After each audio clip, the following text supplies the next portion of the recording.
With Phil stumbling drunkenly out of his bed, repairing in his head all the things he's wanting to be said. 19 minutes of Phil to Phil, with so much time to kill. He promised chill, but all he does instead is beg and shill. Streams online and straight away begins to whine, but all is fine as long as Shaz's benign and doesn't step out of line. His content's immature for all to endure like fresh manure, but I feel sure he ran should have feeling so insecure. The money he earned on yesterday was withdrawn and long gone, as Phil's spending impulse is always had to stay on. If supports are also slow, his taste so low and fails to grow, you never know, the show may turn into an easy bingo. Once ticked off across the board with charge to what because his code can't be ignored, just how much DSP makes us feel so bored to help us fight or sleep and try to keep alert to watch a creep who play bingo, but Phil will bitch on why his sheep are also cheap, while DSP is chasing green, we're seeing green across the screen as Phil's routine predictability rivals are slow machine. He's snorting, burping, leaning, ban it matters not if battery fun, his child can't see it powers make him feel less of a man. Takes a drink and starts his like before launching into a big pretending there for bills when truth is there to buy a wrestling JPEG. Talks about his shitty life of college cat and fancy life and all his strife for forgetting that it's unwell and they were rife. With drama he will react but isn't act, that is a fact as he rehearsed to be exact in how he felt he was attacked. Teaches nearly over and awareness in sight with what to white despite Phil to light that tips were not white. We'll say alright it is okay and now it's time for Phil to play, but first he'll say that tips will help from being off the other day. And with those words we win again, it's never if but always when the game is won. Thanks to that we made it to the very end.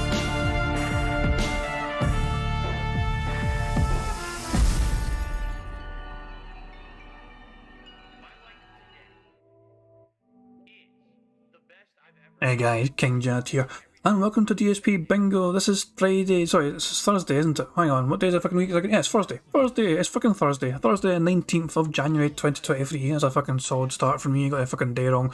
It is a Thursday, the 19th of January, and yeah, I hope you all enjoyed Phil's day off. I hope you enjoyed a little refreshing day off from having to endure Phil stuff. We still enjoyed, there's still plenty of detractor stuff to enjoy right now. From that being said, I got to enjoy their show last night. A great wee show, the call-in show. Some of you guys are so goddamn creative. If some of you guys have submitted things to that being said before, some of these kind of skits and funny things, I commend yous. You know what I mean? You guys are really fucking funny, man, and you're really helping make that show, you know, it's like also it's good to have also Alt, Insider and Steve and, you know, Meerkat and Sam as well. They got a good wee chemistry going. They got good takes and things, you know what I mean? They do well towards the show, but these kind of wee things that people add to, you know, the content people add, you know, these wee calling things and these skits and all that, it's just absolutely fucking great some of the time, you know. So yeah, shout out that being said, and if you don't check that show out yet from their night, I would highly recommend it, and it's on their channel. So Phil's awake, as you can see, he's online. I'm just waiting for his stream to go live right there, so I can mute that shite. Fuck you, Phil, and your shitey fucking music. Phil's membership, look at the members. I told you he was going to lose members, but I didn't think I'd drop that far. 501. Wee reminder that Phil was at, let me go to daily summary. Phil was as high as 520. But then it was at 518 on the 16th. I'm just trying to think, where the fuck, hold on. Yeah, so Phil fucking had his day off and he lost 15 members at least. So he's down to 501 now. So, get wrecked, Phil. So, yeah, there's that. What else is there? I wanted to have, okay, I got wee treat fees again. I'm going to go over the, you know, Phil playing Billy Geography. I said I'll do that, I'm going to do it, but first of all, before that, I want to show this clip. The 10th of January, 2023. Not years ago, not months ago, not even weeks ago. Practically days ago, 9 days ago, Phil said this. More animals in your content. Why don't you put Jasper in your content? Everyone likes animals. Because my content's not about animals? If I was making content about animals, then he'd be in the content. I make gaming content or vlogging content. You know, and as I said many times, I don't want to turn my pet into a monetization. You know, a lot of content creators, I hate to say it, they take their pet and all of a sudden their pet is a cartoon character. They're on shirts, they're on merch they sell, they're in all their artwork for their channel, they're showing up and have segments in their content. It's like, you're cashing in on a family member basically, right? I don't want to do that. I don't want to monetize Jasper, right? It's ridiculous. And I'll say we can now fast forward to just over a week later. A week later, he wanted a YouTube short made for that fucking cat of his, and yes, the fucking short was made. Streamer shocked when shy cat speaks on stream. By the way, Phil has told us time and time again, Phil, you know, that Jasper is not a shy cat. He's apparently a very vocal cat around the fucking house. He fucking seems to clam up in Phil's room. Perhaps it's because of all the lights in the room or something like that. There's something about being in Phil's room. He doesn't like to fucking be that vocal, apparently.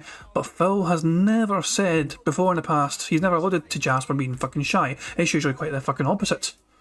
So right away, Phil has lied in his fucking stream title, his little video title for his short, hoping to get some clickbait views, and actually has worked to an extent because his views for his short are higher than usual for other previous shorts. You know, that was a few days ago. That one, you know, also the further along you go, the longer these shorts were happening.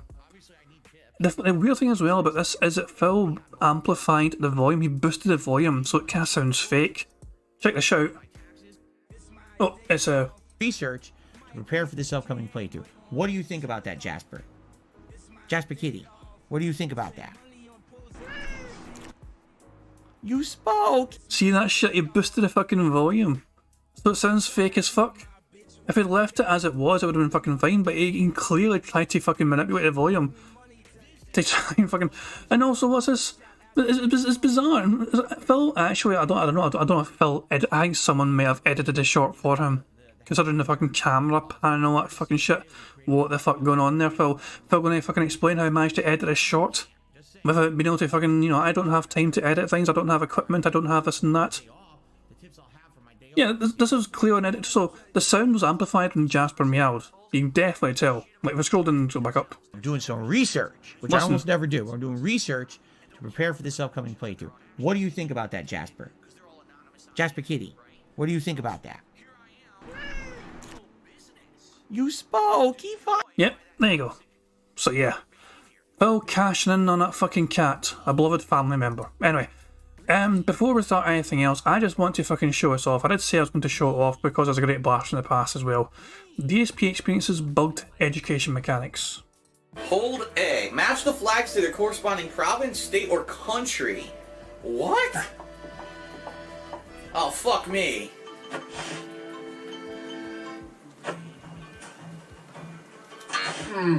A fair guess, but I'm afraid it's wrong. Try again. I don't know anything about Europe. Fuck. No, I'm sorry, that is incorrect. Oh my god. Well, Paris. I don't know what the Paris oh, Italy. It's telling you. France. This is France. Fucking Finland. Oh, I got Germany. Heavens! Whatever. Naturally, Phil would get fucking Germany first fucking time. He's like, yes, Motherland. Or is it Fatherland? No, isn't it Fatherland for Germans and the Russians call their fucking country the Motherland? I think that's what it is anyway. It's the Fatherland. You immediately got Germany first fucking go. The Fatherland. I don't know what the United Kingdom is. Italy. I know what Italy looks like. It looks like a boot. Try again. What? That's bullshit. That's exactly what I did.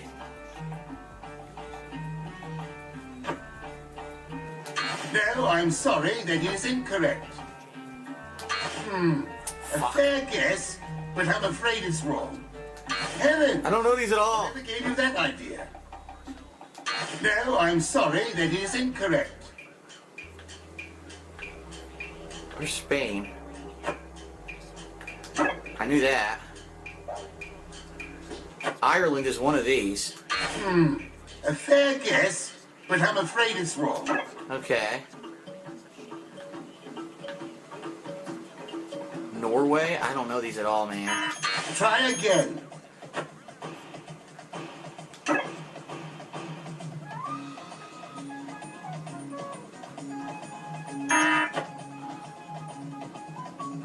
That might be my favourite one. What I did with fucking Greece there. So Greece, as most of you will probably know, is to the, you know, bottom right of Italy there, you know, it's fucking down here. That's Greece there. And Phil goes like so fucking far up north to like fucking, what is it? Jesus fucking Christ, like Finland. He goes up to Finland. Jesus, man. Yeah, the incredibly northern country of fucking Greece. Jesus Christ, man. Heavens! I don't know my geography. Fuck. A fair guess, Wow. but I'm afraid it's wrong. I didn't have a clue. I know fucking shit, Sherlock. You don't have a fucking clue. Right, anyway. A fucking classic. Absolute fucking classic. Right, I guess I better... Oh, look at this. Look at Phil. I had no idea there was a membership tab on my channel. Well, okay then. Time to talk about it. Lol. Fuck me, man. Phil, this is his job. This is Phil's fucking career. This is his livelihood. And he was not aware there was a membership tab on his own fucking channel. There's a sneak beg in his news tweet. There's a fucking sneak beg on his fucking title here from yesterday. He titled his fucking live stream like yesterday, "Will I cosplay as Luffy? AKA, will I be given $150 fucking dollars to put on a fucking vest as well as a hat?" Jesus fucking Christ, man. Let's refresh fucking Phil's tweet page here and see. For fuck's sake, hold on. Fuck off. So many fucking tweets. Here we go. That's actually not going any good. Come on. Okay, here we go. Now. 3 minutes ago. I'm back, and today's first stream is live. Join me for a fun episode of the Level 1 podcast covering my day off, lots of gaming news, and more. Then it's more One Piece Odyssey, and maybe I'll dress up as Luffy. Let's find out.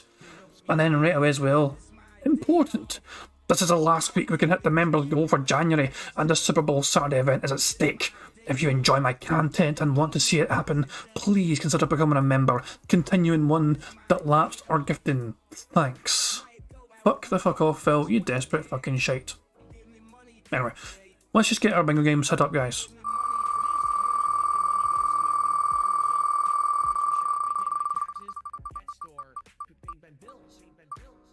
Time? Fantastic stuff indeed. Solomon's asked, is a members drop today? Yeah, it already happened. It happened during Phil's day off, so Phil went from like 520 to 501 members. So the progress he had gained, slowly but surely, he's slowly going up as well. It was like fucking 503, and then 504, 508, 511, 514, 515, 516, 518, 520. It was kind of very slow organic growth for Phil. And then Thanos snapped. 15 members fucking gone because he got fucking gifted 15 members a month ago, fucking yesterday. And they all fucking expired and nobody wanted to fucking renew that shit, so yeah, they're fucking gone. Phil's back into 501 fucking members. He needs 99 members between now and the 25th essentially. What the hell is that? No. What the hell is this? AI Phil welcomes you to DSP. What in the sweet fucking...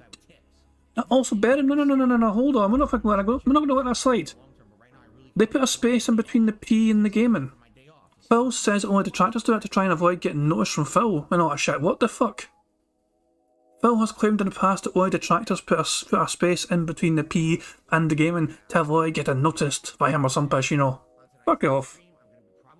This is god awful. This is horrible. This shouldn't exist. Kill it with fire. Fuck that. Right. Anyway, time. I need a number chats, guys. I need a number in chat between 1 and 200. The first number in chat I see over the card I use for today's bingo shenanigans. 58 was the first number I saw. Thank you very much, Jeffrey Walsh. The 58th bingo card we will use today's bingo fun. There we go. So we're going to use a card on the left hand side here. The card on the left hand side has Phil using the sound box. I'm saying wow. People saying new games and support. Actually, instead of reading all this out now, I'll just fucking save it now because Phil might start sooner rather than, sooner than expected. So let me very quickly save this card. Okay, and there we go, fantastic stuff. I have the card saved, we're all happy, fantastic stuff indeed. I can close that, we can go here. Phil's going to use a little boys room, and then we're going to begin apparently, so fucking hurry for that. So yeah, let me make sure that the card's all looking good and set up properly, and then I'll have a wee bit more of a blather. I've got a couple more things to say. But let me pick the card. You should be able to see it on screen now, hopefully. Okie dokie, how's that look for everyone? That's not too bad at all. Okay, cool. So Soundbox, wow, people saying new games and support, and Phil saying what I mean by that is, him pig splitting something, him saying sound good, by the way, and variety. The third draw is Phil saying voted, him butchering a word, him talking about his YouTube shorts, you guys, and react. Fourth row is Phil saying, here's the thing, as what is, help, update in time. The final row is Phil doing scat talk, him burping, him saying Twitter, tips and content. So, quite a strong card today.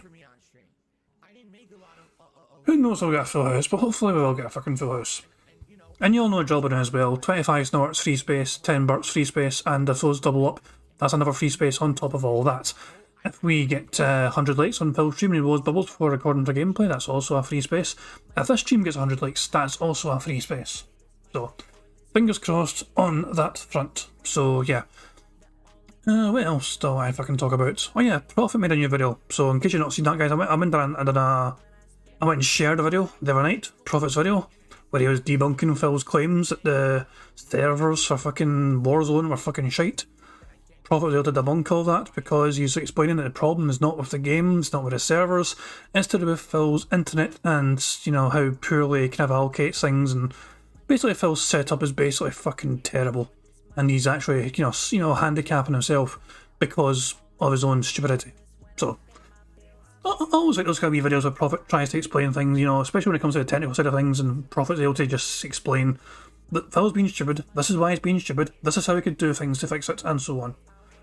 And also, guys, thank you very much for your, I got a lot of good feedback from my most recent DSP diss track. I went and made a brand new DSP diss track called Game Over.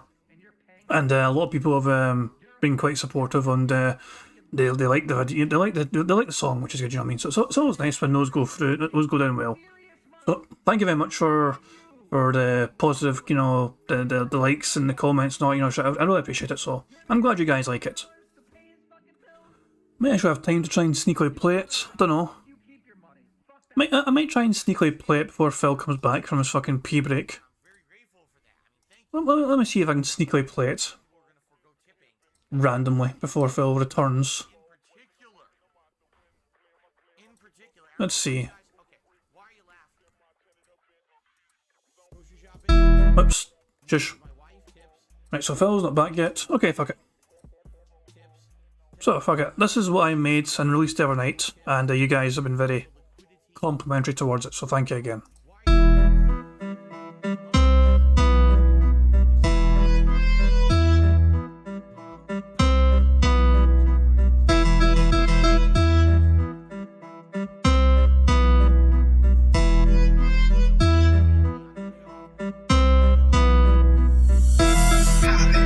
Turn the console off, time to power down. Phil will sit and scoff and wonder why his wheels are not around. Has he asked too much from fans for setting lofty goals, or has he lost his touch? Plant a special fidget on the trolls. Tips are plentiful, but spending overflowed. Situation detrimental while discussing what is owed.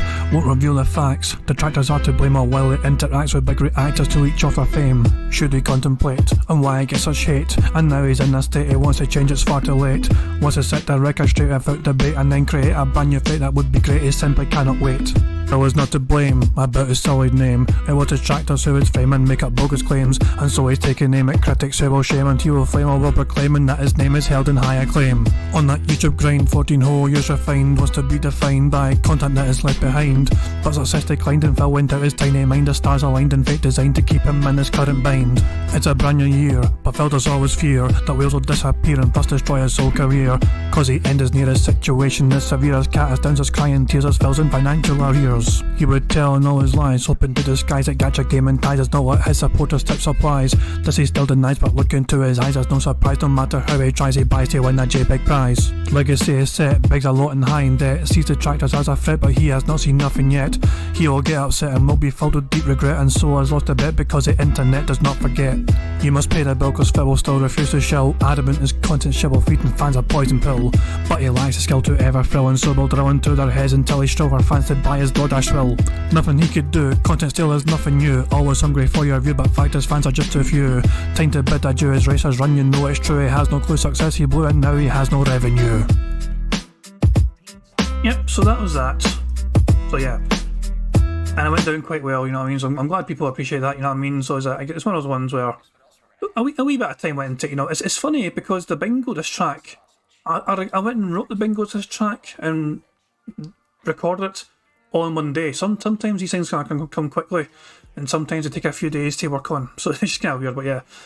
My original plan for this song was to get Pixar Animations to animate it, but with time, I decided to kind of think back, and I thought, I think this as a fucking animated fucking video would be a bit all over the place.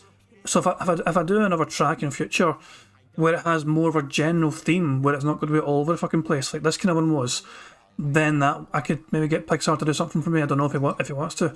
He was certainly up for it before. He was eager to do something for it before, but I need to make the right fucking tune essentially.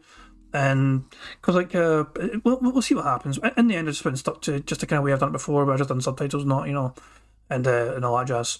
But yeah, Phil's was sweet to start. Phil's starting right now, so it can't end it just in time.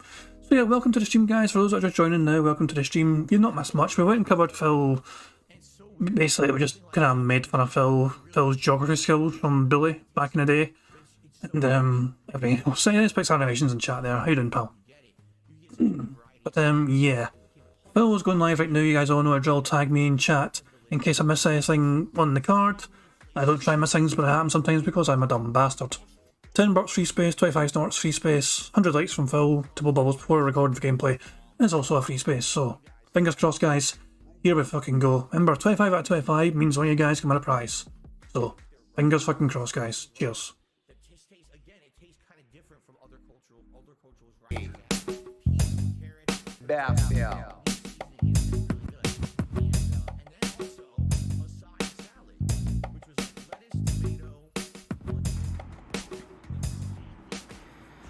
Good morning, everyone. Hello, and welcome to the Level 1 podcast, where we're busy having fun down here on Level 1. How is everyone doing today? Welcome to a glorious new streaming week. I'm excited for this week because it is a full 6-day streaming week with all kinds of good fun stuff going on. A great variety of games that we currently have in the rotation. So that's very exciting. 2 RPGs, but 2 completely different styles of RPGs, which is always good for variety purposes. We've got a survival horror game that we just started up that seems really interesting. And of course, in the mix, the always fan-popular Warzone. So, with all of that going on, welcome back to DSP Gaming after my day off yesterday. I hope that you all had a safe and fun day. Today is Thursday, the 19th of January, 2023. I am here. I am raring to go. I love it. I absolutely love it. But before we get started, I feel like every day here on the podcast, I should emphasize something because we are basically at our last chance kind of moment. Yeah, see, here we go. This is going to be a fucking memberships goal, yeah. Phil fucking tanked memberships. Pamso was asking if something happened yesterday. Phil's deal for yesterday, and during that time, Phil lost a bunch of members. So now he's desperate. He's 99 members away from his fucking goal. He needs to be mine a miracle again from email or OIC. All right, allow me to explain. Ladies and gentlemen, this week is the final streaming week for me where we could possibly hit the channel's members goal for January. All right, I've been emphasizing this all month long, and we have had ups and downs. Absolutely, we have. However, the fact that we only have 6 days left to hit this goal, yeah, it's a little alarming because I know you guys want to do this special reward and the big event in February. I want to do it too. I'm excited for it. What am I talking about? Well, we have a members goal of 600 members for the month of January. If we hit 600 members between now and the end of January, we're locking into a special event, the likes of which I've never done before. Okay? Now, if we have until the end of January to hit this members goal, then why am I talking about it now on the 19th, saying we only have, basically 6 days left? It's the last week to hit it. It doesn't seem to make much logical sense, does it? Here's why. Because last month, in December, on Christmas Eve, yes, on Christmas Eve when I was streaming, we had 100 gifted memberships to the channel. What that... It's actually a little bit more than that. Over the course of those 2 days, Phil was given 143 members. Yes, on Christmas Eve he was given 100, but the day before that he also had 43. So yeah, Phil was due to lose another like 150 odd between now and next week. So yeah, no wonder fucking Piggy's desperate. That means, in effect, is that those 100 gifted memberships are going to expire on the 24th. So if you do the math, 19, 20, 21, 22, 23, there's 6 days left. That's my streaming week. My streaming week this week is 6 days. So we basically have till the end of Tuesday coming up to hit this members goal on the channel and lock into the special celebratory event as a reward. All right. First of all, I was just looking around my channel and I realized a few things. Did you know that there is a membership tab on DSP Gaming? And when you click on it, not only if you're not a member does it pop up my video message explaining the benefits of membership and all of that, but also if you are a member, did you know that that's how you access the perks? I didn't even know that until this morning. I said, oh, there's a whole membership. Reminder, this is Phil Burnell's job. This is his livelihood. He needs to be an expert on how to run his channel and operate his fucking channel to try and shout it to other people to become members themselves. And he didn't put any fucking effort into trying to learn this shit. Tab, and I clicked it, and all the members only posts are showing there. And I was like, if I had known that, I would have been telling you guys that for ages. Once again, it's another thing that YouTube launches and never explain to anybody. So the way it works is if you are a member and you click the membership tab, Of course, it's YouTube's fault. No, it's not Phil's fault for not even looking at his own goddamn channel and exploring. No, it's Phil's fault. on the main channel of DSP Gaming, all the special member things are there. Right now, you have the ability, if you are a channel member, to post up your questions for next week's Q&A show, Ask the King. That's actually in 1 week from today, and we'll talk about that in a moment. But members have high priority to get their question answered on the show. In fact, the last couple of times we did that show, I primarily answered member questions. I would say like 75% of the questions on Ask the King have become members-only questions. So, there you go. If you are a member, that's where you should get your perks. If you're not a member, that's one of the places you can access the data about becoming a member. Or, if you're here live on the chat right now, you can actually type exclamation point membership, and then, boom, it'll just come right up the link. You click on it, you'll see the little video package playing, me explaining a membership and stuff like that, okay? Anyway, what are the benefits of being a member?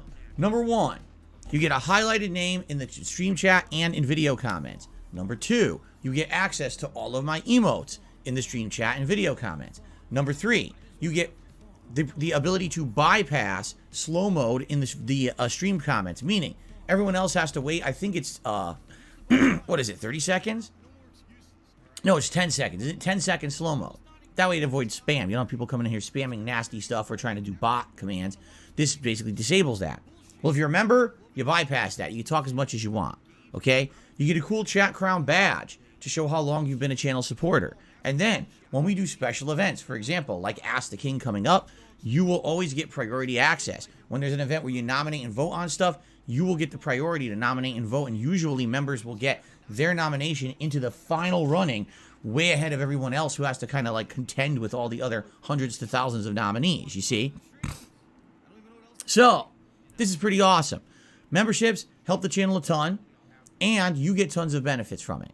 So please consider becoming a member if you're not, renewing a membership if perhaps one that you had already lapsed, or possibly gifting some memberships to the channel. Yes, gifted memberships are available, all right? And they're greatly appreciated. I can tell you right now, we have about 600 or more people who are ready to accept. Oh my fucking god. Phil's basing this number off the one time where he had bots in the fucking channel at one fucking time. A whole bunch of bots got gifted fucking memberships. So Phil's basing that number primarily on that fucking shit. No, Phil, you don't. Right now you have 262 people watching your fucking show. You have 501 members, but 260 are fucking watching you right fucking now. Explain that fucking shit to me, pal. Half the people who are fucking members don't bother to turn up for this fucking shit.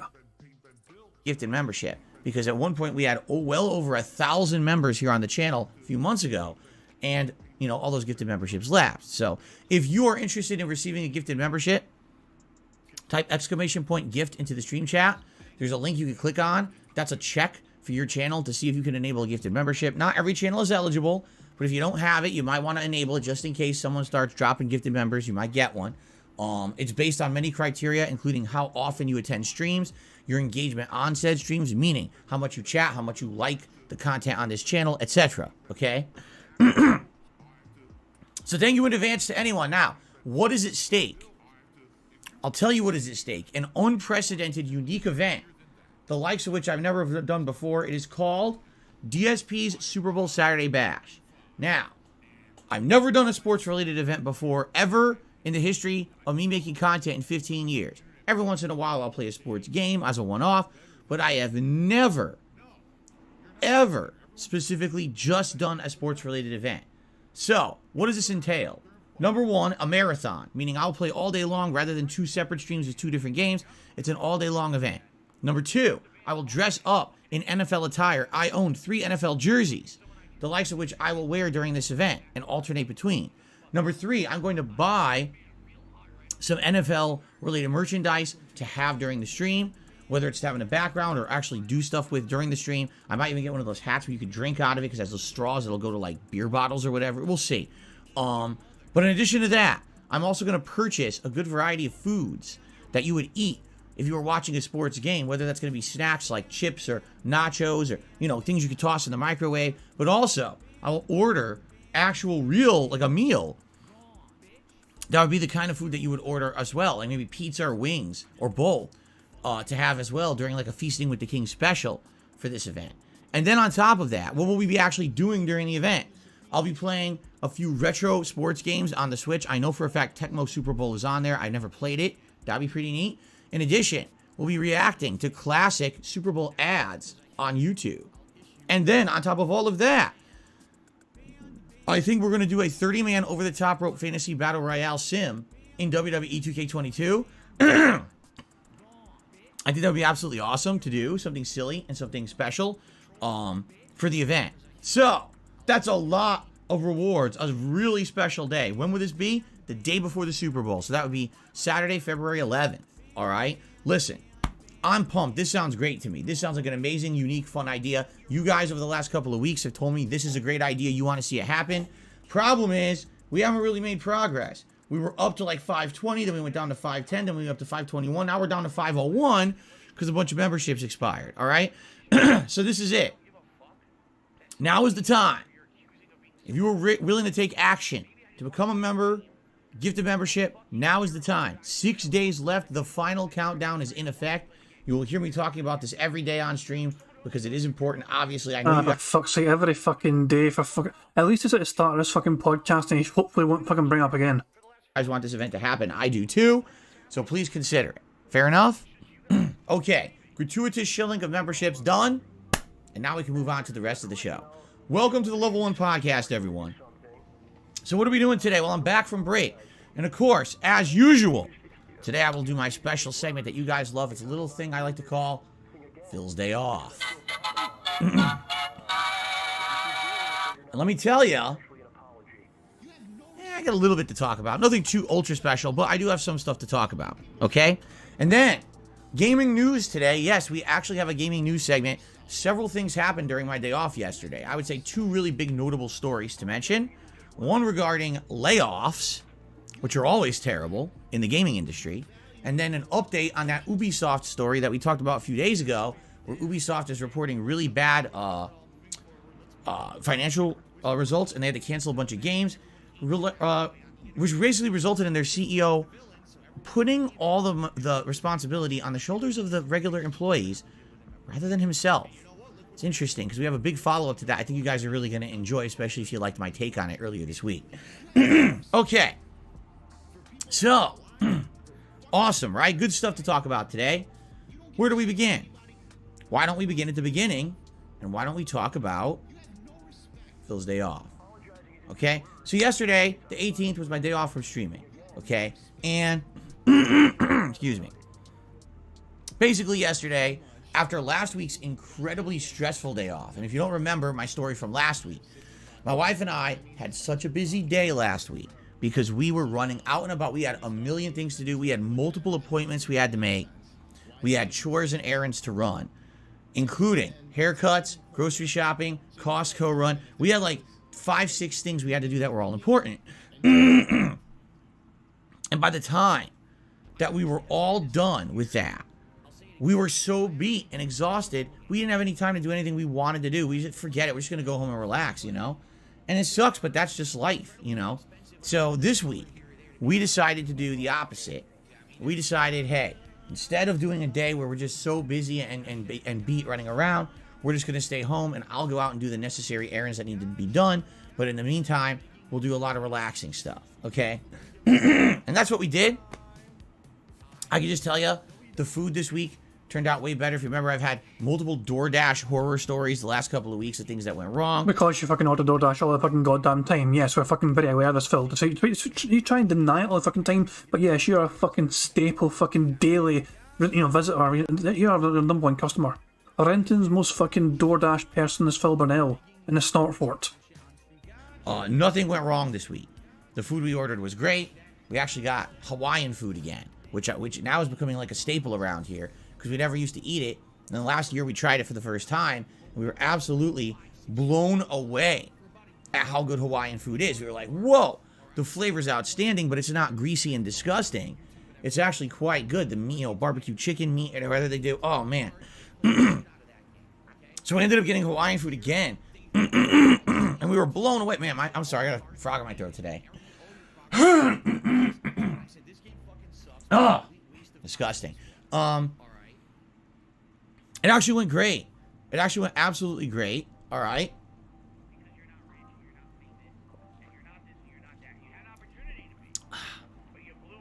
I ended up getting my...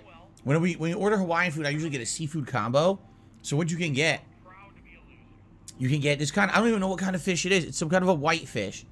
Yeah, that. Aiden says, did he say it is what it is about 30 seconds ago? I can try. Hawaiian food again, which now is becoming like a staple around here because we never used to eat it. And then last year we tried it for the first time. And we were absolutely blown away at how good Hawaiian food is. We were like, whoa, the flavor's outstanding, but it's not greasy and disgusting. It's actually quite good. The meat, barbecue chicken meat, and whatever they do. Oh, man. So we ended up getting Hawaiian food again. And we were blown away. Man, I'm sorry. You mean back when he was talking about his last day off? That's fucking more than 30 seconds ago. I don't know, for fuck's sake. That was like fucking 3 minutes ago. Oh, for fuck's sake. Hold on. Phil's day off. Okay? So yesterday, the 18th... Hold on. I know what to do here. Very temporarily. Oops, that's the wrong thing. Very temporarily. 2 times speed. was my day off from streaming. Okay? And... excuse me. Basically yesterday, after last week's incredibly stressful day off, and if you don't remember my story from last week, my wife and I had such a busy day last week because we were running out and about. We had a million things to do. We had multiple appointments we had to make. We had chores and errands to run, including haircuts, grocery shopping, Costco run. We had like 5-6 things we had to do that were all important. And by the time that we were all done with that, we were so beat and exhausted, we didn't have any time to do anything we wanted to do. We just forget, we were just gonna go home and relax, And it sucks, but that's just life, So this week, we decided to do the opposite. We decided, hey, instead of doing a day where we're just so busy and beat running around, we're just gonna stay home and I'll go out and do the necessary errands that need to be done. But in the meantime, we'll do a lot of relaxing stuff, okay? And that's what we did. I can just tell you, the food this week turned out way better. If you remember, I've had multiple DoorDash horror stories the last couple of weeks of things that went wrong. Nothing went wrong this week. The food we ordered was great. We actually got Hawaiian food again, which now is becoming like a staple around here because we never used to eat it. And last year we tried it for the first time. We were absolutely blown away at how good Hawaiian food is. We were like, whoa, the flavor's outstanding, but it's not greasy and disgusting. It's actually quite good. The meat, barbecue chicken meat, and whatever they do. Oh, man. So I ended up getting Hawaiian food. Nah, I don't think it's... I know what kind of plate you're talking about, you know what I mean? But yeah, it didn't say it. It's okay. So let's catch up to current day... Well, I didn't say current time, Phil. Let's catch up to where we left off. And again, unlike American barbecue, it's not, a bunch of sauce. There's no sauce on this meat. The meat, however they prepare it, which I still don't know how they do, it's incredibly flavorful. It's tender and juicy as hell. You just want to keep eating. You can't stop yourself. But there's so much.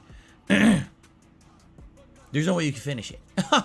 We had an amazing dinner of Hawaiian food yesterday. But anyway, outside of that, I ran a bunch of errands. We did the grocery shopping. I had to go to the pet store. The usual, rigmarole. Nothing too ultra special. My wife had to choose a new game, so she started playing Dragon Age 2. And surprisingly enough... Wait a fucking second. You want to fucking repeat that, Phil? Your wife had to choose a new game. What? Special. My wife had to choose a new game. My wife had to choose a new game. No, she fucking didn't. No, she fucking didn't, Phil. She didn't fucking have to choose a fucking new game. She could have played an old fucking game. She could have fucking not even bothered to play a fucking game. She could have fucking checked out the free games on Steam. No, my wife had to buy a new game. Phil had a gun to her fucking head saying, play a fucking new game now, bitch. Or else, no potatoes for you. So she started playing Dragon Age 2. And surprisingly enough, Dragon Age 2, didn't it come out in like 2011 or something like that? I want to say that was about the year 2011, 2012. It might have been. To be fair, that's not a new game, but you know what I'm fucking saying, no, Phil's fucking wording of that. She had to fucking play a new, buy a new game. No, she fucking didn't, Phil. 2012, but I think it was 2011. So you're talking a game that's a good 11, 12 years old. This game doesn't look bad. I was shocked how good it looked when she was playing it on her Xbox Series S. I was like, wow, the graphics don't look bad. Like, I thought for sure the game was going to be outdated and look like crap. It looked pretty good. I was just shaking my head like, whoa, okay, well, that's interesting that it's actually that good. Gameplay wise, it's a watered down version of an RPG. It's definitely streamlined. You only basically control your main character, and then you tell your other party members what to do, and then you can switch between them if you want for certain situations. In fact, I actually remember that you end up having in certain situations to control each individual party member to cast spells or buff or do whatever, and then go back to your main character. But anyway, she's in the early hours of it. She played it for a few hours yesterday, and I watched her. You know, she played some when I was out, but then she played more when I got home. And I'm like, you know, I remember this game. The plot is quite good.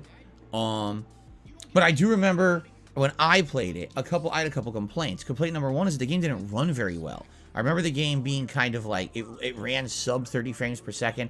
I think I played it on PS3. I'm almost positive I played it on PS3. I could be wrong, but I'm pretty sure I did.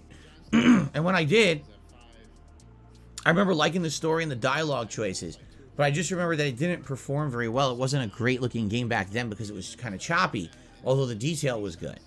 And then, again, I remember with the combat, a lot of the times what happens is you get overwhelmed and you have to try to, on the fly, be switching between the characters to control each one and get them to do what you want. And that was a little frustrating, too. So, I remember liking the game. I did a full playthrough of it, you know, back when it was new. So she's playing it now. You know, one of her favorite games ever was Dragon Age Inquisition, which I know a lot of people disagree with. Everyone wants to shit on the Dragon Age series, says it sucks, but she loves Dragon Age Inquisition, and finally she's gotten around to try Dragon Age 2. Money, oh, money, yeah, money. Black Mage 666 super chatted £1.65. Dragon Age, Origins DA, Inquisition DA2. Thank you very much, Black Mage, for Super Chat. I was kind of curious how text-to-speech was going to treat those arrows, but I just ignored them, so I wasn't sure. I was half expecting the fucking text-to-speech to go, you know, right arrow, some fish. But yeah, I mean, I remember years ago, this is fucking, I've got one fucking years ago story. I am certain I did try and play one of the Dragon Age games when it came out, and I just immediately fucking got my money back because it was like, you know, at that time, it was not my kind of game. I heard a lot of good things about it. I think it was the second Dragon Age, as ironically enough, this, you know, that came out. I remember just trying to play it, and I thought, you know, this is not my kind of game I usually fucking get, and even though a lot of good things have been said about it, I'm just not fucking into it, essentially. So, yeah. Who knows, my opinion might change on that now, you know what I mean, because it's one of those things where over time you know, can change your takes on games. But who knows, but yeah. But I'm certain I've tried one of them before. One of them was very highly rated, I'm pretty certain. And I kind of thought, so many good things have been said about this game, I need to check out, but it's just not my kind of game. At least at that time, anyway. Loves Dragon Age Inquisition, and finally she's gotten around to try Dragon Age 2. And so far she likes it, but she's in the early hours of it. So I was watching her do that, and then we had already started a playthrough of Dead Space last night. We're watching someone play it, and see, the problem is Dead Space is an older game. So when you try to watch people play Dead Space, you basically have two choices. You can either watch a really old playthrough from back in the day that doesn't look very good or sound very good, and a lot of times it's very primitive. It's before people kind of refined what a Let's Play should be. So a lot of people don't have face cam. A lot of people, their direct capture quality isn't that good. You know, Dead Space is a very outdated game at this point. It's 2009, 2008. So very old. Or the other side of that, if you tend to watch a more modern playthrough of Dead Space, it's usually someone who's like, oh god, they do all the shit. They check every box and do every meme and do everything to be a popular YouTuber. You know, every possible, they're using the stupid Yo, brah, what up, dog? I'm here to play Dead Space, bro. Oh no, get off me. It's like, oh my God, you know, an obnoxious commentary, obnoxious music, screaming. Oh, they're coming at me, oh, screaming. It's like, oh my God. We went through, like, I'm not even kidding, like 3 different people playing Dead Space. And finally we kind of gave up. Like, we're watching it, but we kind of gave up on finding someone who, like, acts normal. Like, the person we're watching, and by the way, of course, I'm not going to call out who they are, but the person we're watching is dead white. The guy is, like, whiter than me. Do we need to remind Phil how he fucking behaved playing Dead Space back in the fucking day? Hello, Jew. The last fucking Nazi in space. Ring any fucking bells, Phil? He's paler and whiter than me, and he's talking like he grew up in the fucking ghetto in his commentary. I was like, who is this playthrough for exactly? Like, we know you don't talk like this. You're like the ultimate poser. I'm laughing because I'm like, every time Like, so when Phil was playing Dead Space back in the fucking day, that was a real Phil Burnell. He wasn't pretending or anything. That was just a real, genuine, raw Phil Burnell coming right out there. Fuck off, Phil. Just let people enjoy the fucking game however they want to fucking enjoy it, and if their audience enjoys it as well, then so fucking be it. You're not the fucking arbiter of what is a fucking good and worthwhile bit of content or not. That's your fucking opinion. You still fucking watch the goddamn thing. You didn't like it because the guy was fucking whiter than you. You didn't like it because he acted like he was from the ghetto. So fucking what? commentary, I'm like, I just want to like slap the guy because he thinks he's like a hard dude from the streets. It's like, dude. You think you're a hard fucking dude? You got fucking noodle arms. You can't even fucking lift things for fuck's sake. What are you gonna do? Fucking point your fucking gouty toes towards us and fucking threaten us or some pish? I'm gonna fucking give you gout if you fucking come near me. I have a hand axe somewhere that I can't lift up, but a fucking cat can. Jasper, get the home invader. Fuck me, man. I could tell that you grew up like with your parents and they fucking probably paid your way. You probably like have a surfboard. You know. Pot kettle black, anyone. Phil went to private fucking schools. He was the only child. He was spoiled as fuck. He wasn't the most spoiled boy in his fucking class, and he fucking resents that. There was other boys in his class that had more than he had, because there were also a bunch of fucking spoiled little fucking pricks. Because it's a fucking private fucking school. Poor little Phil Burnell was not the fucking most special little boy in the fucking class because his peers were sometimes better off than him. Yeah, I'm pretty certain Phil went to a private fucking school. I don't know if he went to a private, like, you know, elementary, but I'm pretty sure, yeah. I feel quite certain Phil went to a private school. What I'm saying, like, you probably live in San Fernando Valley, you know, your commentary is ridiculous. You know, like, what are you talking about? And that's how they act. Like, that's seriously how they act online, because they're trying to put up this persona to appeal to a wider audience on the internet. And apparently it works, because some of these people are very popular doing this kind of shit. It works for you, you fucking dense motherfucker. How the hell can you fucking forget? I went around calling myself the King of Fate and I fucking fed off that, but it was a persona. I fucking pretended to be the last Nazi in space or whatever, but I was a Howard Stern. I was inspired by Howard Stern and all these fucking people. That was just me fucking having fun or whatever and trying to be popular with a fucking... Fuck off, though. God damn it. Fuck me, man. He can't even fucking remember his own fucking roots. Let it be known it's up to fucking us to remind Phil how much of a fucking hypocrite he is. It's hilarious watching it, you know.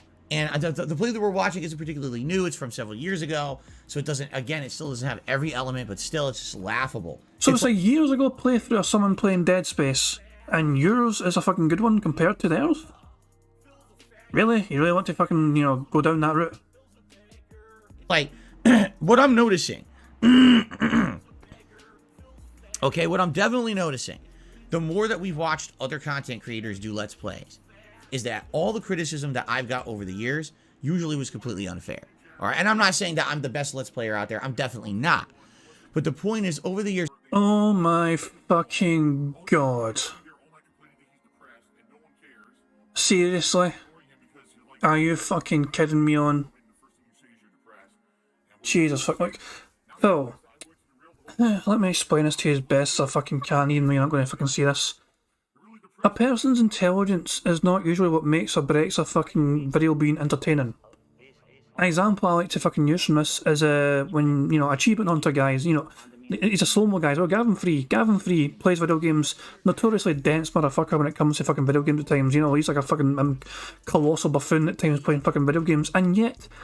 more often than not, it comes across as entertaining. It's almost kind of endearing in a sense. You know what I mean? That guy, dense as a fucking brick, playing fucking games, and yet still usually turns out quite fucking funny.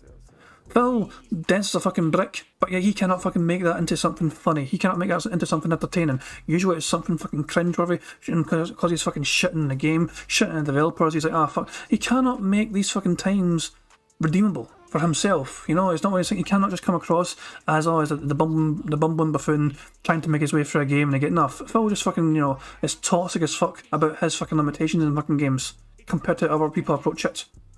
And because of that, that is why he gets the fucking, you know, toxicity aimed towards him these days, because he was fucking toxic towards the game and the developers and everyone else around him. Everyone always gave me shit.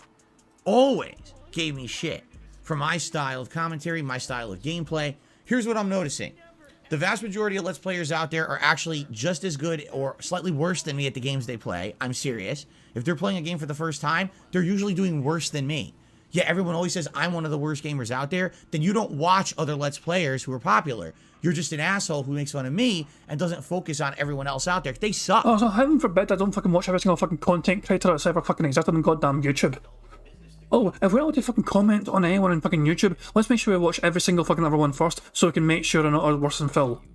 The fuck off, you fucking moron. Oh, I'm sorry, we're not allowed to critique Phil yet because there's somebody that fucking lives in Venezuela that hasn't fucking, we've not reviewed yet. Fucking, you know, XX fucking 420 Blaze, no scope fucking, you know, person on YouTube, then from fucking bumfuck Ohio or some bitch that with no fucking reviewed yet on YouTube. We can't make fun of Phil yet because I've not checked out their content yet to compare it to. Fuck off, Phil. I told you, we're watching God of War. Some guy died on the fucking first boss, the bear, like 10 times. He had to edit it out. It's like, geez. And these are the popular Let's Players out there. Okay, hang on. Methbear says, check Discord DM relevant. Okay, 2 seconds. Screen's going to black for 2 seconds. Jesus fucking Christ. Okay. So, let me explain the fucking Discord message here. Hold on. Methbear says, I took this in Van Nuys. I think that's how you pronounce it. Van Nuys? Van Nuys. Located in the San Fernando Valley yesterday. Looks like Phil was there. Thank you very much, Methbear, for submitting that to me over Discord. 8 for the 8, Dick Fart Butt 6, Street Fighter 5. It's a good shout. It could be. I assume SFV is Street Fighter 5. I'm just fucking assuming that. Yeah. What the fuck, man? Yeah, Jesus Christ. Phil was there at one fucking point in time, or a fucking Phil fanboy. SCP Sophie says, knowing Phil, he was watching a streamer that never plays God of War. Quite possibly, yeah. And Guys, Julius, Caesar, Octavianus, your name's very long and complicated for me, my tiny head. Gaius Julius Caesar Octavianus says, new trolling idea, re-uploading his shorts to siphon views. I'm not doing that. Nah, someone else can do it if they fucking want. I'm not getting involved in that shit. You know what I'm saying? Awful commentary. I'm talking cringe-worthy commentary. Them faking, you know, these affectations in their voice. Over-exaggerating all the time. Using lingo. Over-exaggerating all the time? Phil, you take fucking 10 minutes to fucking tell a story if I went and got a drink of water usually. I had to leave my office. I had to get out of my fucking chair. I had to open the door. I had to climb down each stair individually, one by one. Fuck off, Phil. No, they don't use it in their normal lives to try to appeal to a youthful audience on YouTube. Every single video has the stupid face on it, on the thumbnail. You know, every possible thing. Possible. They all do the cringeworthy shit. But I was the one who everyone crapped on over the years. I was never good enough. My camera quality wasn't good enough. My face cam wasn't good enough, or I wasn't using face cam. My commentary was terrible. My gameplay was terrible. And I watch these other content creators now. I mean, I've been watching playthroughs back as far as like 2015, all the way through up to now. I'm sorry, they're either on par with me, or they're fucking worse. But everyone shits on Darkside Phil because I was the memeable guy to shit on. Oh, you are fucking in a bubble. You think the whole entire internet shits only on you. You're wrong. You need to fucking explore our content creators and how they get shit on as well. XQC, the guy you're shitting on every fucking day, he gets shit on all the fucking time because he's a lazy bastard. And deservedly so, because he's a fucking lazy piece of shit. But it's weird. I was going to fucking share a random theory as to why people like XQC are kind of somewhat popular at times. Like, people in general are fucking lazy. Have you ever been on YouTube? Like, guys, have you ever been on YouTube and you click on shorts and just scroll through a whole bunch of them just randomly? Like, you watch one and then you'll watch the next one afterwards and the next. It's very easy to digest YouTube shorts, isn't it? It's very fucking easy. People like some sort of fucking catered playlist to them with minimal effort, and I think that's how these kind of other guys do well in that regard. If you objectively look at the shit they put out versus me, I'm sorry, I don't see how you can objectively say that they were always definitively better, and that's why, oh, they're so much popular than Darkside Phil. Here's why. It's bullshit. It's because people just shat on me and made me the memeable guy to crap on YouTube. That's why I fell out of popularity, because remember, I was popular before any of them. It wasn't until This Is How You Don't Play that all that shit began. And again, I'm not saying... So it's all our fault that Phil Burnell wasn't popular anymore. Nothing to do with him. He did nothing wrong. He did everything correct. It was those evil fucking detractors that made him be unpopular. We convinced the entire fucking internet that Phil was not allowed to be popular anymore. Every single corner of the internet we fucking infiltrated and fucking convinced every single one out there almost not to make this man popular online anymore. I'm infallible. I am not saying I'm the best Let's Player out there. Be honest. Yeah, I'm a slow-moving guy when it comes to change and improvement. That's a lot of the reason why I lost some of my audience, okay? But at the same time, the shit that I get thrown at me and the dumb criticisms I get are just that. Like, people saying I'm not good at games, and I swear to God the people who I watch are way worse. In case... Yeah, there's several content creators out there who are not that fucking good at games. But a lot of these content creators are not fucking watched because they're good or bad at the games. A lot of these content creators are watched because they're entertaining. It's about what they can fucking do with that content and how entertaining they can fucking be with that content they're given to them. You give a content creator a random fucking game. It could be a fucking AAA game. It could be some random fucking indie game. If they can make gold dust from that fucking game, then it could be the most mundane, boring game ever. If they're able to fucking take that and turn it into a fucking gem of a fucking entertaining playthrough, then that's what makes them a fucking good content creator. It's not about the game. It's about how well they can entertain their audience playing the game. And Phil still, after 15 years on YouTube, cannot comprehend that simple fact. Point. So we started watching one guy play Dead Space, but his playthrough, he'd already played the game before. So he's like, okay, so here we go. And he's like, I'm not even kidding. And he didn't even title it like speedrun. The dude is like speed running the game. He's like, watch this. Zoo, zoo, zoo, zoo, zoo, zoo. So he knows everything about the game. He already knows the plot. He already knows how to play it perfectly. And he's just like turboing through the game. Some people want to fucking watch people play games fucking well. There's nothing wrong with that. If you want to fucking see how well to play a fucking game, some people might have a fucking game themselves and they want to fucking get hints and tips of how to fucking get through certain sections quite fast. There's nothing wrong with fucking watching a speedrunner play. I like to do it fucking sometimes. I don't have a fucking... I like to watch Hitman speedrun sometimes, or fucking GTA speedruns and all that shit. Hell, one of the most popular things to watch is things like Super Mario speedruns and all these how the fucking crazy things people do in that fucking game to fucking skip things. Oh my fucking god, Phil. Phil's fucking, you know, how he rates what's entertaining. I don't understand what he deems to be entertaining. What everyone else is doing is probably not entertaining. What he does is... Phil, so you need to beg. You need to start off your podcast begging. Yeah, yeah. Money, money. Oh, money, money. Yeah, yeah. Money, money.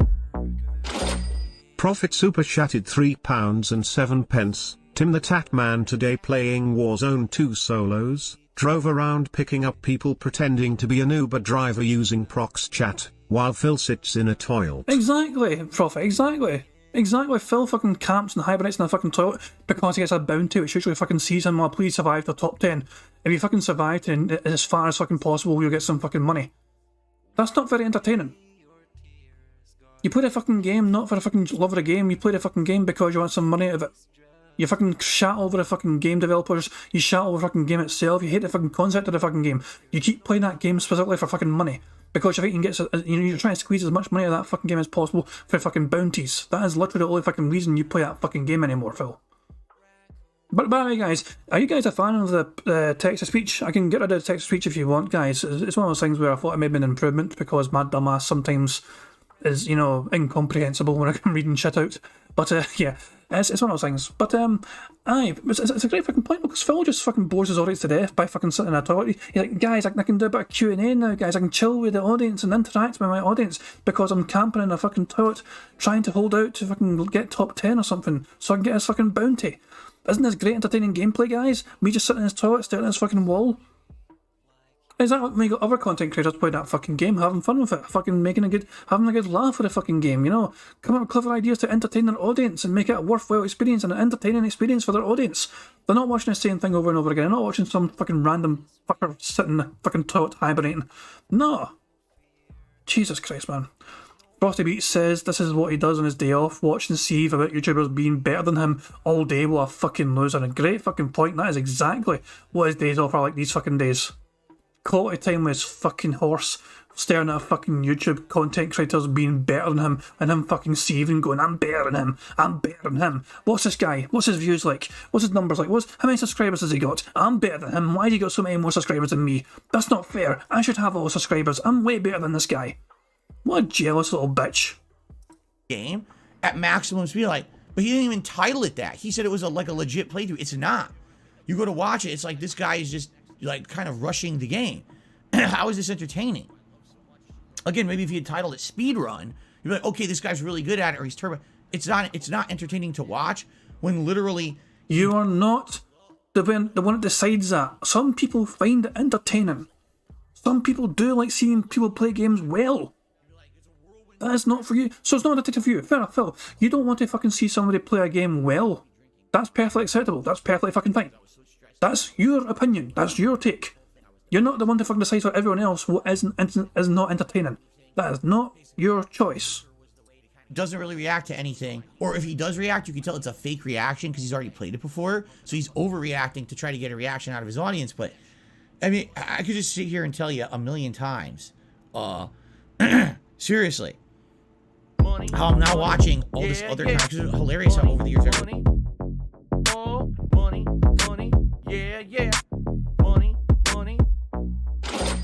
Black Mage 666 super chatted £1 and 65 pence. I like hearing your Scottish buried SCs, damn it.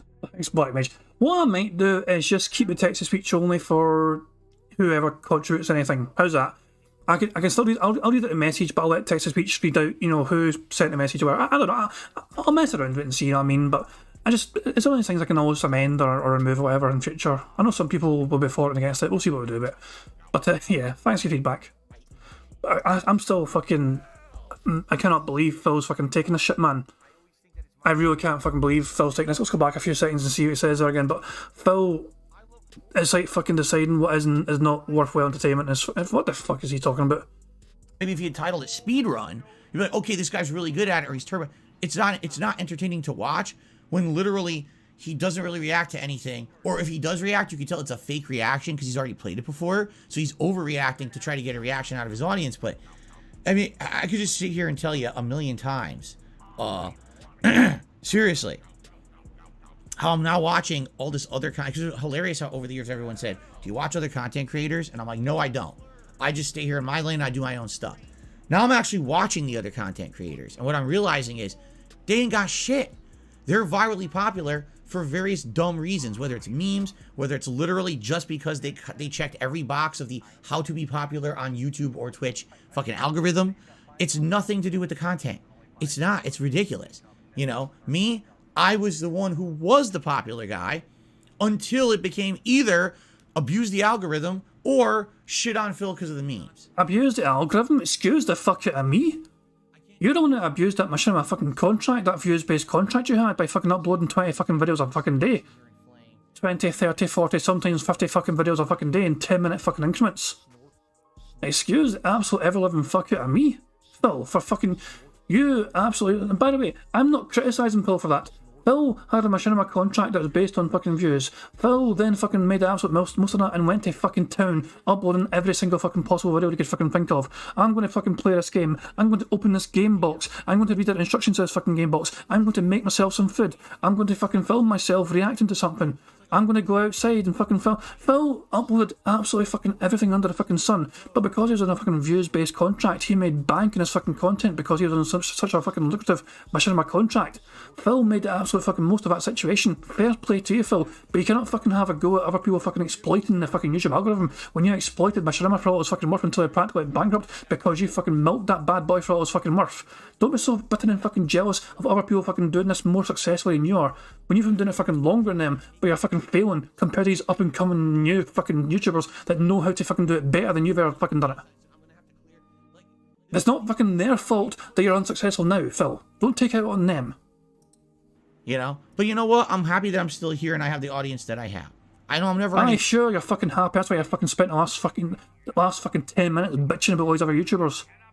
Oh, these guys aren't as fucking good as me. I'm better than all these fucking guys. But I'm still happy, guys. Fuck the fuck off. You're fucking miserable, you pathetic little bitch. Fucking happy. Good one, Phil. Aye, we believe you. Get back to being mainstream popular, because the thing is, whenever something popular happens involving me, immediately everyone finds the memes. Oh, look at all these negative memes about Phil. Well, can never see him in a positive light ever again, right?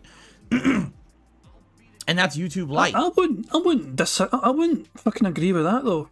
Look, it's very possible to see Phil in a positive light. Are we going to remind him of him being a cunt? Of course we're going to fucking remind him that. When Phil does something well though, I will try and do my best to point it out. It doesn't happen a whole fucking lot these days, but when it does fucking happen, I think I'm kind of fair in that regard. And I fucking will say, hey, Phil actually said something that I think he's actually reasonable in saying, or doing, or whatever. It doesn't happen a whole fucking lot though. If I guess. That's how YouTube operates their business, which is really fucked up. No, there shouldn't be mass slander and shit like that available, but it is. You know, there's really no recourse against it besides mass lawsuits, which obviously I'm not going to do. I'm just going to be happy. Sue me, motherfucker. Sue me for fucking calling you a fucking lying piece of shit. Ah, fucking dare you. So, email fucking... I imagine if one of his fucking dent heads is like, I'll fund you a lawyer for... I'm a lawyer. I will pay for all your lawyer fees. Please sue these mentally ill detractors. Phil will be like, nah, no thanks. Just give me the money. Give me the money instead, and I'll just fucking buy myself some DoorDash. I mean, some business equipment. Happy with what I am. I could still do business today. I could still maintain it. I'm still happy with the audience that I have, and at least we can have a great time together on a daily basis. Fuck all the nonsense and the white noise outside. All right? I'm just speaking from a perspective now where now I'm actually starting to watch other people play games. I'm like, holy shit, my God, I can't believe people gave me shit over the years when this is what people are watching. You know, everyone we're watching essentially has 1 million or more subs on YouTube. There it is, the absolute jealousy. He's like, oh, these other bigger YouTubers, I'm so much better than these fucking guys that have the big YouTube 1 million plaques. How fucking dare they be better than me and be more successful than me when I'm more meaningful? And fuck the fuck off, you fucking miserable pig. Jesus Christ, man. I'll tell you what, before we even continue, guys, right? Give me a second here. Let me go to my stream elements, alright? And update the wee thing so whenever text-to-speech happens, it won't read out the whole message. Okay, so I'll do that right now. I'll fix it on the fly. Just so you guys, so I'll implement that wee change right fucking now. So give me a wee second, guys, to just do that. So text-to-speech settings. I think I only need that. I don't know if I'd actually select only to do one thing. I'll just disable it. I'll just disable text-to-speech and fuck it. It's got pros and cons, but people miss my fucking voice, and it makes... I'm a lazy bastard anyway when I don't do it, so yeah. I'll just disable text-to-speech. Prophet says it's perfect, leave it. I'll tell you what, how about I'll leave it for... I'll leave it on for tips, but not for super chats. Oh, I just makes it sound fucking scummy. Ah, for fuck's sake, I can't win. Some people like to have it keeping... Some people want it kept and some people want it gone. I know. Fuck it, I'll just turn it off for now, fuck it. I'll turn it off for now. It's the simplest solution to fucking do. And it stops me being a lazy bastard as well. I'll just turn it off for now. So give me a second, guys, just to finish updating this, and it should be done. So click that, hit save, and that should be changed now and should be updated. Good stuff. Okay, and we're back. So no more text-to-speech. And they're way worse than me. Way worse in so many different ways. Okay? Anyway, all that being said, so we actually had watched 2 nights ago, we would watch maybe 2 hours of a Dead Space playthrough, which we're going to be watching, building up to next week's Dead Space remake. And now we're also watching a playthrough of Outer Worlds that someone is playing. Because my wife really liked Outer Worlds, one of her favorite games that she's played over the last few years. Alright, 1.25 speeds, fuck this. And so we're going to watch someone go through Outer Worlds. It's funny because it's been several years since it came out, so I don't really remember everything about it. So we're kind of watching that, but that's kind of interesting. Okay? Okay. So honestly, that was our day off, except, if you guys didn't notice, I put out a YouTube short. That's doing pretty good. You know, it's been out, at this point, YouTube short's been out for about 24 hours, okay? And there's our first bingo of the game. Actually, it's a double bingo. A double bingo Phil talking about YouTube shorts.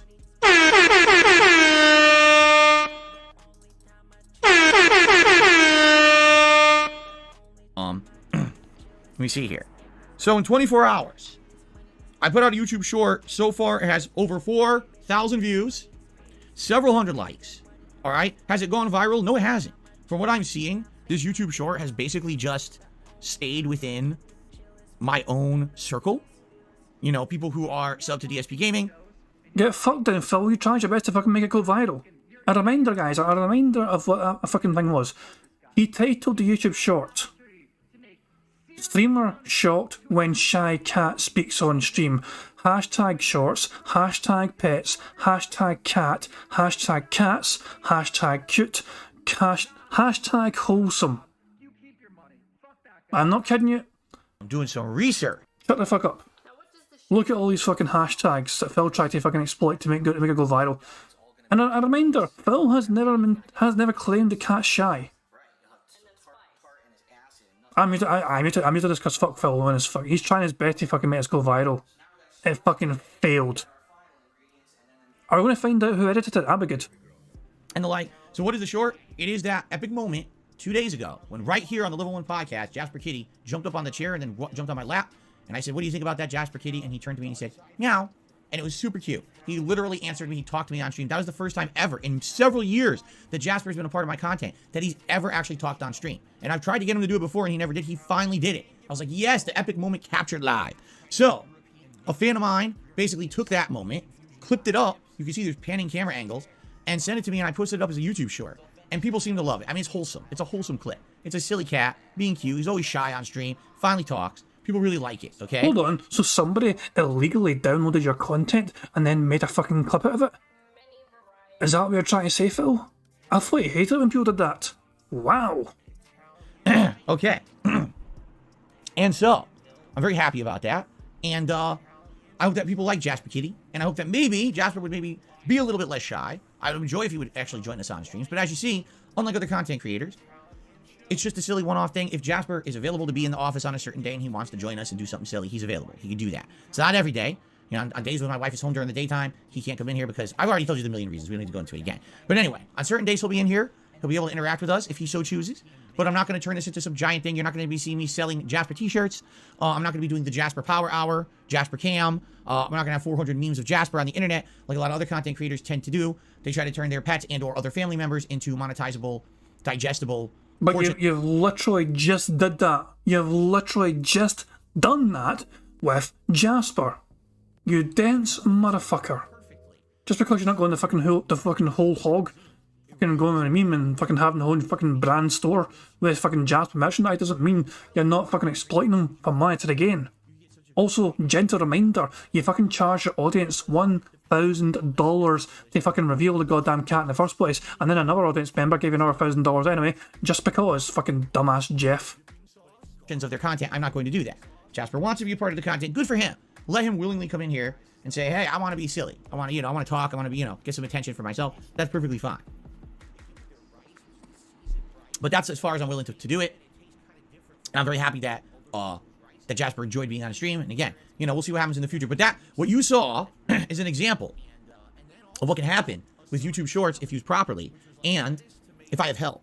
Because I don't have the ability to edit YouTube Shorts. Okay, I don't. But if someone takes my content and chops it up like that and makes a nice little YouTube short, I can do that every day. There's highlights or whatever. People, oh, this is the best moment. If you guys tell me what are your favorite moments of what happened today on my streams, right? We're going to do One Piece and we're going to do some Warzone later. Tell me your favorite moments, and see if we get fan submissions and stuff for YouTube Shorts. Hey, that'd be great. I'd be absolutely happy to do that. And that'll be cool content for the internet, obviously, and that'll help this channel. This channel could definitely use with an injection of engagement. And if you're not aware, YouTube is now implementing multiple ways that channels can actually benefit from YouTube Shorts. They just enabled super thanks on YouTube Shorts. Whenever you watch YouTube Short now, it literally says on the screen, hey, get a super thanks for this video. All right, so if people like your short and they like your channel, they might get a super thanks and help you immediately. Starting February 1st, YouTube Shorts are going to be monetized. That means there's going to be ads between YouTube Shorts. Now, if you're a YouTube Premium subscriber, you won't ever see the ads, but if you watch YouTube Shorts, you'll be benefiting anyone whose shorts you watch. If you're not a YouTube Premium subscriber, you're about to be bombarded with ads. Just to forewarn you. You're trying to tell everyone, this is coming. I'm trying to warn everyone. If you like YouTube Shorts, that's about to change shortly unless you're a YouTube Premium sub, because, man, there's going to be ads between every short. Can you imagine how many ads are going to be running?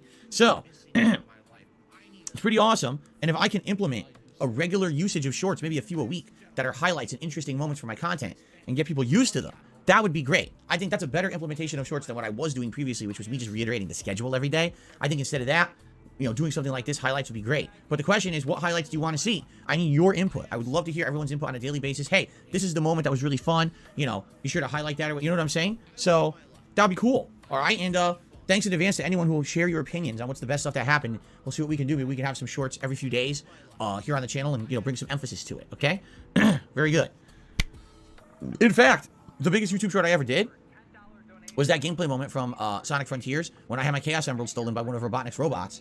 And you didn't even realize at the time, but it was a month later. All of a sudden, that short hit the YouTube algorithm. It's not explainable. What would have taken an entire month for that YouTube short to magically hit the YouTube algorithm and all of a sudden go from like 2,000 to 3,000 views to like 29,000 views? That YouTube short was one of my highest viewed videos of 2022. It doesn't even make sense. I did nothing different. It's just YouTube's algorithm working or not working. It's pretty stupid. So anyway, that's what I did on my day off yesterday, and I obviously I'm happy that people like this new YouTube short and that you're feeling that there's use of them, and we'll see what happens moving forward. All right, if you haven't seen it yet, check it out. It's only 15 seconds long. Jasper talking to me on camera is pretty cute. Okay, all right. So that was the Phil's day off segment. Nothing too special this week, right? Not really. Okay. What I'd like to do is go through the schedule. And then we have game news. Yes, we actually have some game news that I would like to cover today, which is great. And then we'll get to the shout-out segment and go from there, okay? Schedule-wise, what are we doing this week? Well, nothing brand new this week. However, we've got continuing playthroughs. We've got various different kinds of RPGs. We've got Warzone, of course, which I know is a fan favorite, which I hope that I can recover from my bad Warzone stream a couple days ago.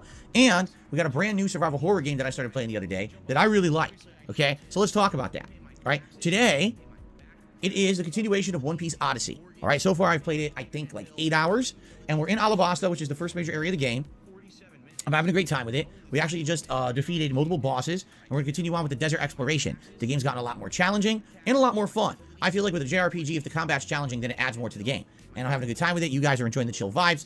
Undoubtedly, today's mainstream of One Piece will be chill. I want you to understand that. When I play One Piece, this is not a super exciting, full of action game, but if you're a fan of anime or the manga in general, if you like slow-paced JRPGs, and if you enjoy relaxing with me in an interactive stream, this is going to be right up your alley. You're going to really enjoy today's stream, okay? Also, for the very first time, this is really interesting. Are you ready for this, guys?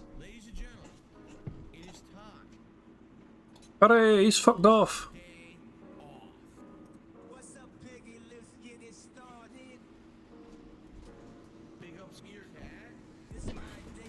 I have the full Luffy cosplay outfit. Yes. Depending on The desperation, man. Jesus Christ. the level of support that we get today. If we raise Oh, that's a bingo. Level of support. There we fucking go. And also, before we even do anything else, the tips goal of $100. tips. He just had tips, so there's another one to tick off there. That is 2 bingos right fucking there, because he had support and tips. Said right back to back.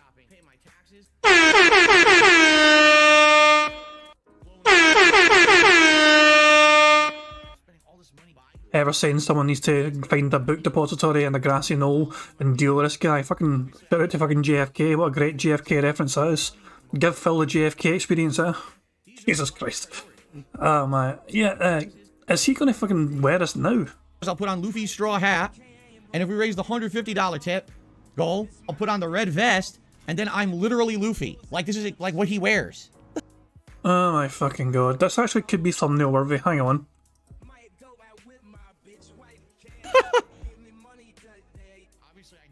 Phil with his imaginary friend. What do you think? Phil just hanging out and chilling with his best friend. He's invisible, but he's wearing an outfit. You can see him.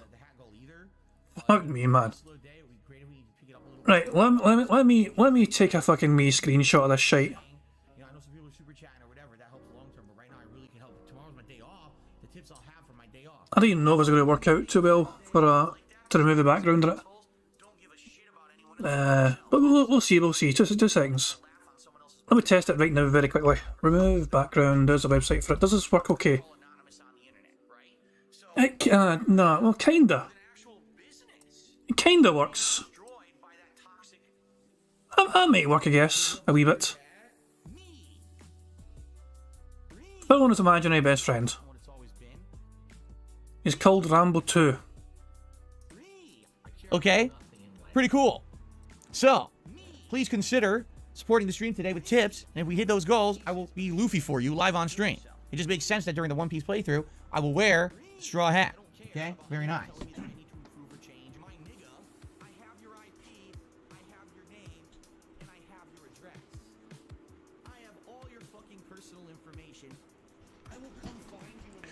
All right. Very good, very good. No, I'm not going to remove my shirt because, number one, I don't want to cause my entire audience to profoundly vomit in sync all at once. That's number one. I respect you guys too much. I don't want you to upchuck. And number two, because today I'm wearing a special shirt. Did you see the shirt I'm wearing? That's what this is all about and what it's always been. Brand new. I respect you guys too much. Now give me $150 to put on a red vest. Fucking hell, man. Just came out. It is the limited edition Back to the Future merch collection. This merchandise collection launched, well, it was available for pre-order back in November and all through December. And it was several different pieces of merch that they had available. And I love Back to the Future. It's one of my favorite movie trilogies of all time. You know, I've owned the series on Blu-ray ever since it came out on Blu-ray. I love them. All right, they're great movies. I've watched them a million times. Michael J. Fox in his prime, Christopher Lloyd at his best. Great writing, funny sci-fi comedy. I absolutely love it. Okay. Hell, Back to the Future, the ride I went on when I was a kid at Universal Studios Orlando, and I loved that too. Like, everything about Back to the Future I've always enjoyed. So, when they announced this merch collection in the fall, I jumped on the opportunity. It just so happened I had a few extra bucks. If you remember, there was that one month when we got a ridiculous amount of gifted subs on this channel. I was like, oh, I have a tiny bit extra money. I could actually buy myself a shirt. So I did. I pre-ordered it, and it actually just came. It literally just came yesterday. After having been pre-ordered for like 2 months, they finally created them. I was like, oh, I love it. I finally got a cool piece of merch now. That's kind of unique because you can't buy this shirt anywhere. If you had to buy it online via this collection, it'll never be available anywhere else. It's pretty neat. So anyway, another new shirt. I very rarely add new shirts these days, but I got a new one for the rotation. So anyway, I refuse to take my shirt off. The shirt is too nice. So there you go. All right. Anyway, so very cool. And what else? Oh, so we do hit the funding goal today of tips. It is the Luffy outfit for the One Piece playthrough today. We'll see how that goes, okay? Now, later tonight, 6:45 p.m. Pacific time, it is Warzone 2.0. Now, seriously. I hope that tonight we do better than last time. Can you imagine if tonight sucks again? I really hope it doesn't. I think last time, I want to say it was just bad luck and a bunch of bullshit with those server connections. I really hope we can make top 10 tonight in Warzone. If we don't make top 10 tonight in Warzone, I'm going to be very upset with myself. I know you'll be upset with me too because you guys lay out these bounties for me. And I usually hit at least a couple of them. And then that last stream, I hit 0. I tried my damnedest and I still didn't hit any. So I hope to perform better for you tonight. Let's hope for the best. Let's hope for better server connections, better luck with RNG, better everything. I want to possibly get my second ever win in Warzone. That would be awesome. Okay? Okay. Tomorrow, Friday. We swing back to the Elder Scrolls 4 Oblivion, and you guys seem to really be digging the playthrough. I've been having a great time with it as well. We continue on tomorrow. I'm trying to remember where we left off. Didn't we just do the quest for the Fighters Guild, where we had to save the rats in the woman's basement? And now I think we got a second Fighters Guild mission we have to do, that we can do. I'm pretty sure. And other stuff too. We have the Mages Guild mission where we have to defend these merchants on a road, which we haven't done yet, and various other things. So we're going to continue on with all those quest lines tomorrow. Should be a good time. Tomorrow night's late stream will be Signalis. This is the survival horror game that I started a few days ago.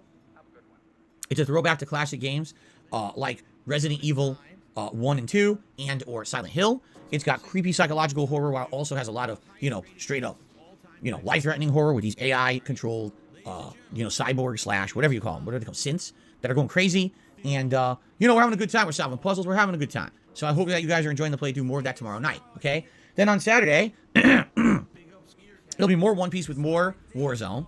And then Sunday, we're going to flip the streams. It's going to be Signalis on the first stream and Elder Scrolls on the late stream. Okay? And then we're going to continue on like that. And the goal is to try to get as far in Signalis this week as I possibly can, because next week, 1 week from tomorrow, is the release of the Dead Space remake. And my goal is to try to beat Signalis right before then. In fact, it might be the day before that I beat it, so that we can head into Dead Space and not have any lingering survival horror playthroughs, okay? So that'll be cool if we can pull that off. I think we should be able to, depending on how things go, but I think we'll do it. So good mix this week. You know, like I said, 2 different RPGs, Signalis along with Warzone. That's a good mix of variety, okay? And then next week, you know, Dead Space premiering. And also, I should call this out, next Thursday is Ask the King. That is 1 week from today. The more questions I get for Ask the King, the better. Well, what is Ask the King? Ask the King is my bi-monthly Q&A show, where every other month we sit down for one major stream, and I just dedicate myself to answering your questions. Now, where do the questions come from? Well, first of all, they come from my forums on DSP Game. Money, yeah. Money. All good. Text-to-speech did stop indeed. Thank you very much, Mepe, for a tip who says, Gin and Champions has rotted Phil's brain enough that Chris Benoit experience of his mom, wife and cat son is more likely. Poor Jasper Kitty doesn't know how to tap. That's an extremely dark reference. I wouldn't expect anything less from you, Mepe. Thank you very much for that tip. King is my bi-monthly Q&A show, where every other month we sit down for one major stream, and I just dedicate myself to answering your questions. Now, where do the questions come from? Well, first of all, they come from my forums on dspgaming.com. So if you haven't posted up yet, type exclamation point Ask the King into the stream chat. Click on the link. It'll take you right to the forums, and you can post up your questions there. All right. If you're not on stream right now, you just go to dspgaming.com, and if you scroll down to the forums, there's a whole thread section for Ask the King, and the latest episode thread is there, so you can post up your questions there. That's number one. Number two, if you're a channel member, you're entitled to priority to get your question answered for the show.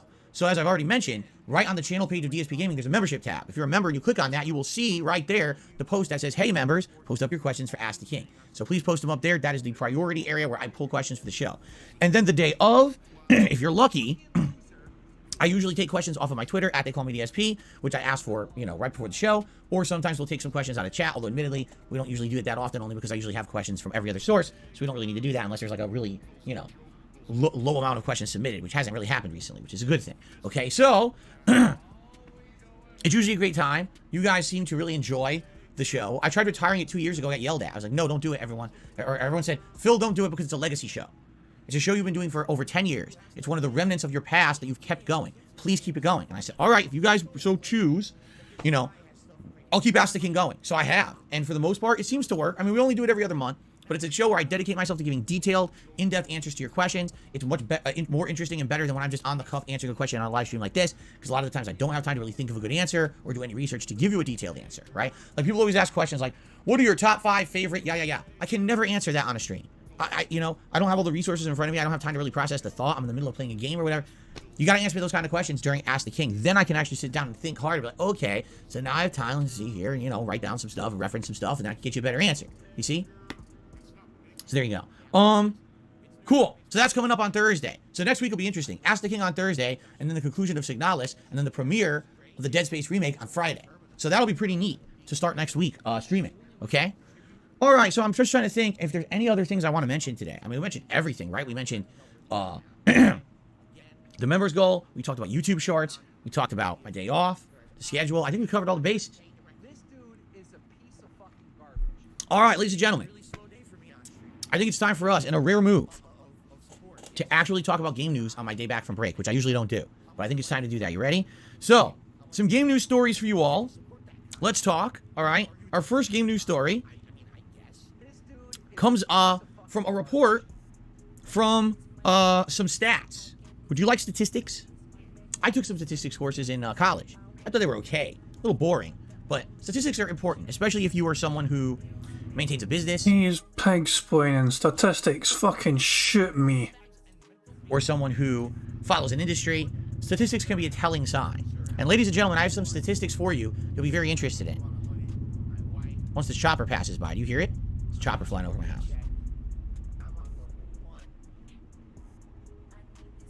Shut up, bitch! Very good. The statistic I have for you is something quite interesting and something that I'm not shocked to hear, but I'm actually a little pleased. I'm not going to lie.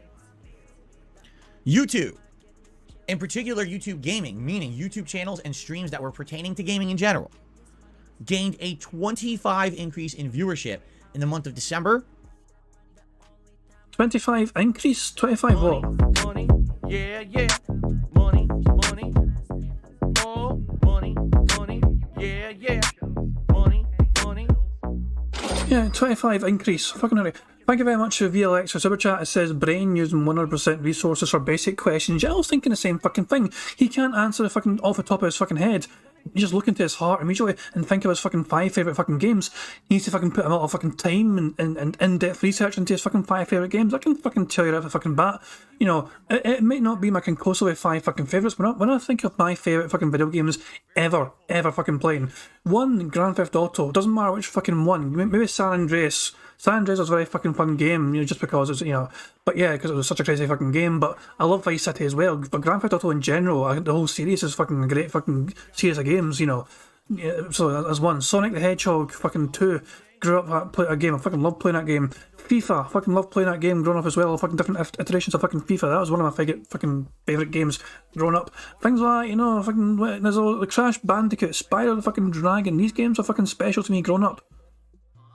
These are easily favourites of mine, but those are just off the top of my fucking head. Is there probably other games I forgot? Of course there's probably other fucking games I forgot. But off the top of my fucking head, those are games that are fucking favourites of me growing up. Those are the games I fucking look back on fondly as, you know, games that, you know, I really got a lot of enjoyment out of. I don't know how FIFA is these days because I stopped playing it. I'm not gonna lie. I abandoned FIFA long ago, like fucking 2014. Something like, you know, I gave up on FIFA. Anyway, let's rewind this. Oh my fucking god, this fucking freeze frame. Let's rewind this and see what Phil means by 25. Shocked to hear, but I'm actually a little pleased. I'm not going to lie. YouTube, in particular YouTube gaming, meaning YouTube channels and streams that were pertaining to gaming in general, gained a 25 increase in viewership in the month of December. And the rationale behind this is that there is an active movement to leave Twitch. That people have had so many bad experiences on Twitch in the last 1 to 2 years, between Twitch doing so many negative things. I mean, we could outline a million of them right here, just in a nutshell. Highlighting sexualized streamers, having marginalized communities be bullied and doing absolutely nothing about it, and pretending like they care, and then literally doing nothing to fix the issue while the bullying continued. Cutting revenue for streamers, which they've outright admitted this year at some point there will be less revenue for streamers on Twitch. Adding more advertisements inadvertently, like you don't control it. There's just more ads in general running on Twitch than ever before, and you can't control it as a streamer. You've lost control of that on your channel. In fact, a lot of the ads running, you don't even get money from. It's a Twitch ad, not your ad. Isn't that nice? I mean, I could continue on. There's been so many things going on Twitch that are bad. Have you heard of anything happening on Twitch that's good? In the last year, can you even say one thing that, wow, that was a really great thing on Twitch? I actually have heard of one thing. I heard about it the other day. Apparently there's some sort of kind of help thing for mental health. There's something that these Twitch, you know, content creators can reach out to. I can't remember what it's called. I can't mind the name of it. But there's a thing for, you know, it's like you can use it for free, apparently. At least, you know, some of these courses, like I think a couple of them you can use for free, and you can talk to like some sort of, you know, mental health expert on things if you need to talk to them about anything, essentially, you know what I mean? But I've heard there's a Twitch thing being implemented. I can't mind the fucking name of the thing. I heard it as well earlier on, but I can't mind it. That, as scummy as Twitch are, that sounds like one good thing that's been implemented. And I heard one Twitch person talk about it and talk high about it and praise it because, you know, they'd use it themselves and they they kind of found it very beneficial. So there's one good thing I heard about Twitch recently, and whenever I hear Twitch, I'm usually like, boo those bastards, you know what I mean? Because they're Twitch are scummy. From my experiences, from what I've seen of Twitch, aye, scummy bastards. But that one thing I heard about anyway earlier on, it might be called BetterHelp. I'm not sure. Silent Weapons. I don't know. I've got no idea. I have no idea what fucking name it's called, but I do know there is something there, and that's one good thing. It seems like that company is kind of starting to, you know, show some wear and show some of the cracks in the armor. For a long time, Twitch seemed to be the one go-to place on the internet to live stream, and in particular, if you were a gamer, that was absolutely positively the place to go. Correct? Everyone claimed if you go to Twitch, you can basically get the most viewership, you know, you'll get noticed on Twitch and yada yada yada. You did, and though. If anything, Phil, you did though. You went to Twitch and you done well until you fucked up for yourself because you fucking said dumb shit and got removed from the partnership program. RP says a lot of people can't stream elsewhere. there are very few options for other places to stream. Yep, true. I think what's happened is in the last year, there's been a complete flip of that attitude. Most people are feeling like the Twitch thing ain't working out. It's getting worse and worse over there. It's more toxic. It's harder to get noticed. There's a lot of problems on the site that they're ignoring. I still can't believe, I'm seriously still can't believe, all right, in this situation, are you ready for this? The new consoles came out over 2 years ago. We all realize this, right? PS5, Xbox Series S and X have been out now for over 2 years. Are you aware that Twitch did not react to that whatsoever? Even though, again, they're supposed to be the premier place for gameplay streaming. They didn't react to it. They didn't improve their site at all. They never said, oh, gee, maybe more people will want to be streaming at 1080p 60 frames per second at a nice smooth quality, but our limitations of only 6,500 kilobits per second streaming are just subpar for that. You need at least 8,000 to 9,000 kilobits to even get a smooth 1080p signal, so let's up our bit. Nope. They never responded. They just ignored it. As if they don't need to react to the industry. Oh, we're just the #1 place, so whatever. So everyone has to nerf the content to even stream on there on the new consoles. Or, I mean, PC gamers, I can imagine, must have always had to nerf their video footage, right? I mean, that's just ridiculous. It's like they don't give a shit about anything but the money rolling in. They haven't improved anything. They're not actively trying to make their business better. They just keep making things worse. Does it make any kind of surprise or shock to hear that YouTube is seeing a distinct increase in streamers and or streaming viewership? Money, money, yeah, yeah. Money, money. Oh, money, money, yeah, yeah. Money, money. Thank you very much to Hayden for super chat, who says Phil's WWE music is Glory Days by Bruce Springsteen. Jesus Christ, man. There's probably a few candidates. I mean, Shane McMahon's theme. Here comes the money. Money, money, money, money. You know, that's tailor-made for Phil to steal. Prophet's going to his goddamn mind, saying wrong, not wrong. About Phil's claims for Twitch and the fucking bit rates, things not shit. Yeah. I'm not surprised that Prophet started fucking speaking up when Phil started getting technical with his fucking wording. Not entirely surprised whatsoever. In the last, month? No, not at all. People are looking for other places to go. They want competition. What's hilarious about this is, I used to say many years ago, okay, that basically YouTube needed competition for on-demand videos. I outright was so adamant that YouTube was a place that sadly had the dominant market, and if anyone ever stepped up to the plate to compete with YouTube, which at that point I thought it would be Twitch. I thought, hey, Twitch already has a stranglehold on the streaming market. Why not now try to directly compete with YouTube and also make on-demand videos work here? And that way people could make Twitch their one-stop shop for everything. In fact, that never happened. Sadly, Twitch only cared about the streams. They don't care about a valid video archiving service. They don't care about even having like playlists or anything, where all they care about is stream. And when you're so one-sided, one-minded, what happens? Everyone has to pull their product and put it other places. Most streamers on Twitch stream on Twitch and archive on YouTube. That's stupid. They have the one-stop shop mentality. If they just had everything on that one site, they could completely trump YouTube. They don't. They don't even. The fact of the matter is that YouTube is the biggest website in the world. I'm pretty certain. If not, I actually think YouTube is the #1 biggest website in the world in terms of popularity. Bigger than Google, and search engine bigger than, I think I seen a video the other day ranking these websites, and Google I think came second to YouTube, which is bizarre to me. I'm certain Google came second to YouTube and first, which just blows my damn mind. I know Google owns YouTube anyway, but it's bizarre. Try. It's like the most least effort business I've ever seen. Are you aware the vast majority of employees of Twitch are volunteers? Yeah. They're not even full-play employees. They're just people who are like volunteering or, doing the people who are community flagging videos and reviewing for copyright issue or reviewing for, community guidelines issues. They're just they're volunteers. It's ridiculous. Like, what kind of system are they using? This is supposed to be a major company in the tech space, and they treat it like it's a hobby. It's a joke, all right? So this is not shocking to me whatsoever. This is expected news. If Twitch doesn't try, they will fail. And right now, they're not trying. They're sitting pretty, feeling like we're at the top. But the problem is, what's going to happen is you're going to see this slow migration. You're going to see this migration from one to another. And what people I think are slowly realizing is that the video quality on YouTube is very much better than Twitch, right? And a lot of the issues on Twitch are not carrying over to YouTube when it comes to bullshit. Although YouTube's not perfect, I think we can all collectively agree the Twitch chat is the best. Twitch has an interesting culture with emotes and the like, and YouTube isn't trying to implement some of those things and not doing a great job, right? Why is my stream working as well as it does? Why? Take a look at all the things that I've implemented, right? We have subscriber-only chat.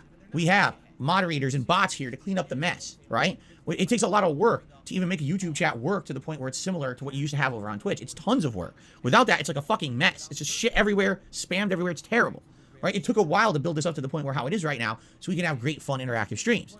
On Twitch, you can pretty much get that set up in 5 minutes, you know? It's just a better chat system. I don't think anyone's going to disagree there, okay? And yeah, there's a lot of benefits on Twitch you don't get here. You get the Twitch Prime subs. That's huge. You get the carryover of emotes to other channels. That's huge. You're always going to have people who are going to want to subscribe on Twitch rather than become a member on YouTube because the benefits are better. I don't think anyone's going to argue that. I'm certainly not. At the same time, since I moved from Twitch to YouTube, my video quality has improved. My interactivity with you guys has improved.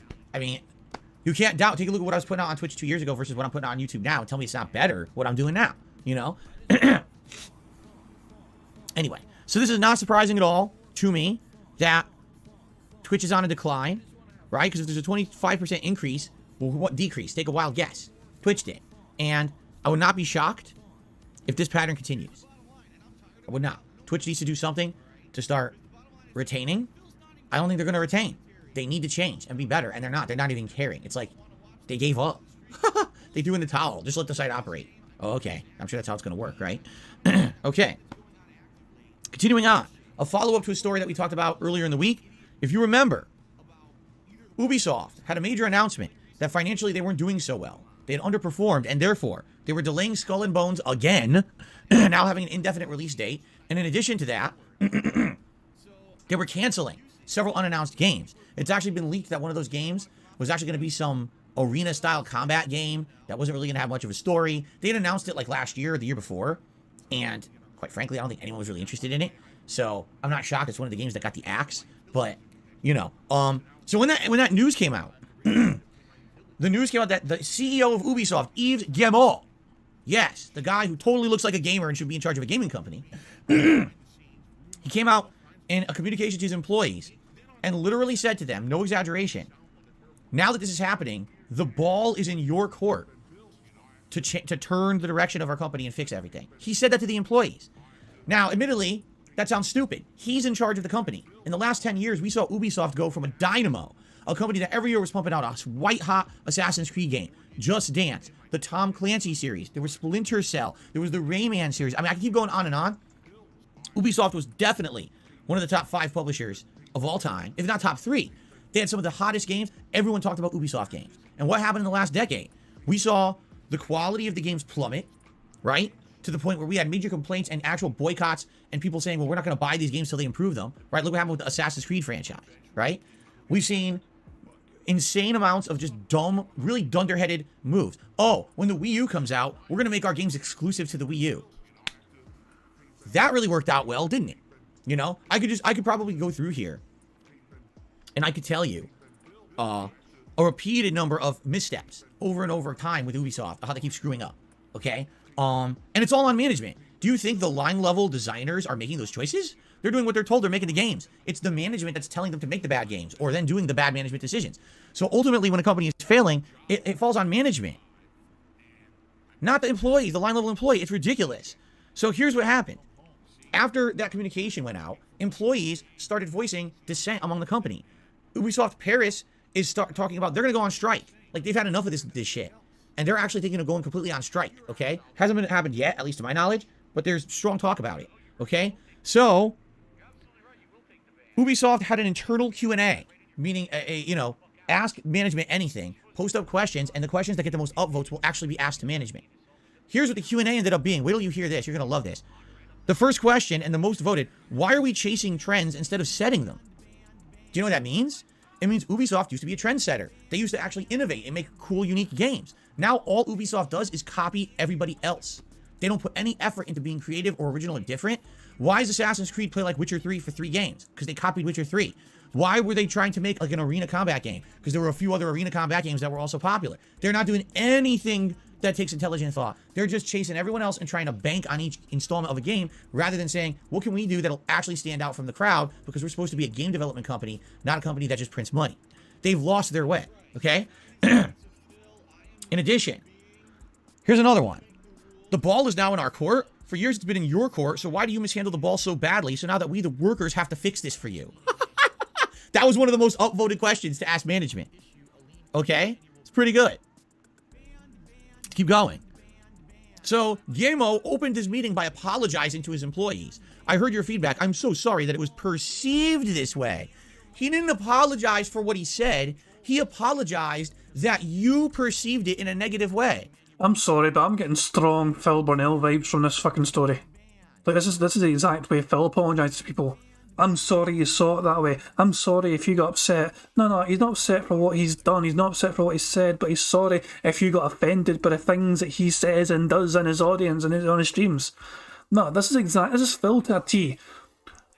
Ubisoft guy head honcho is Frenchy Phil, or whatever. And Phil sees like some sort of... Does Phil feel threatened by this other Phil? I don't know. How do you say, I'm not sorry? Say, I'm sorry that you feel that way. What the fuck kind of a half-assed apology is that?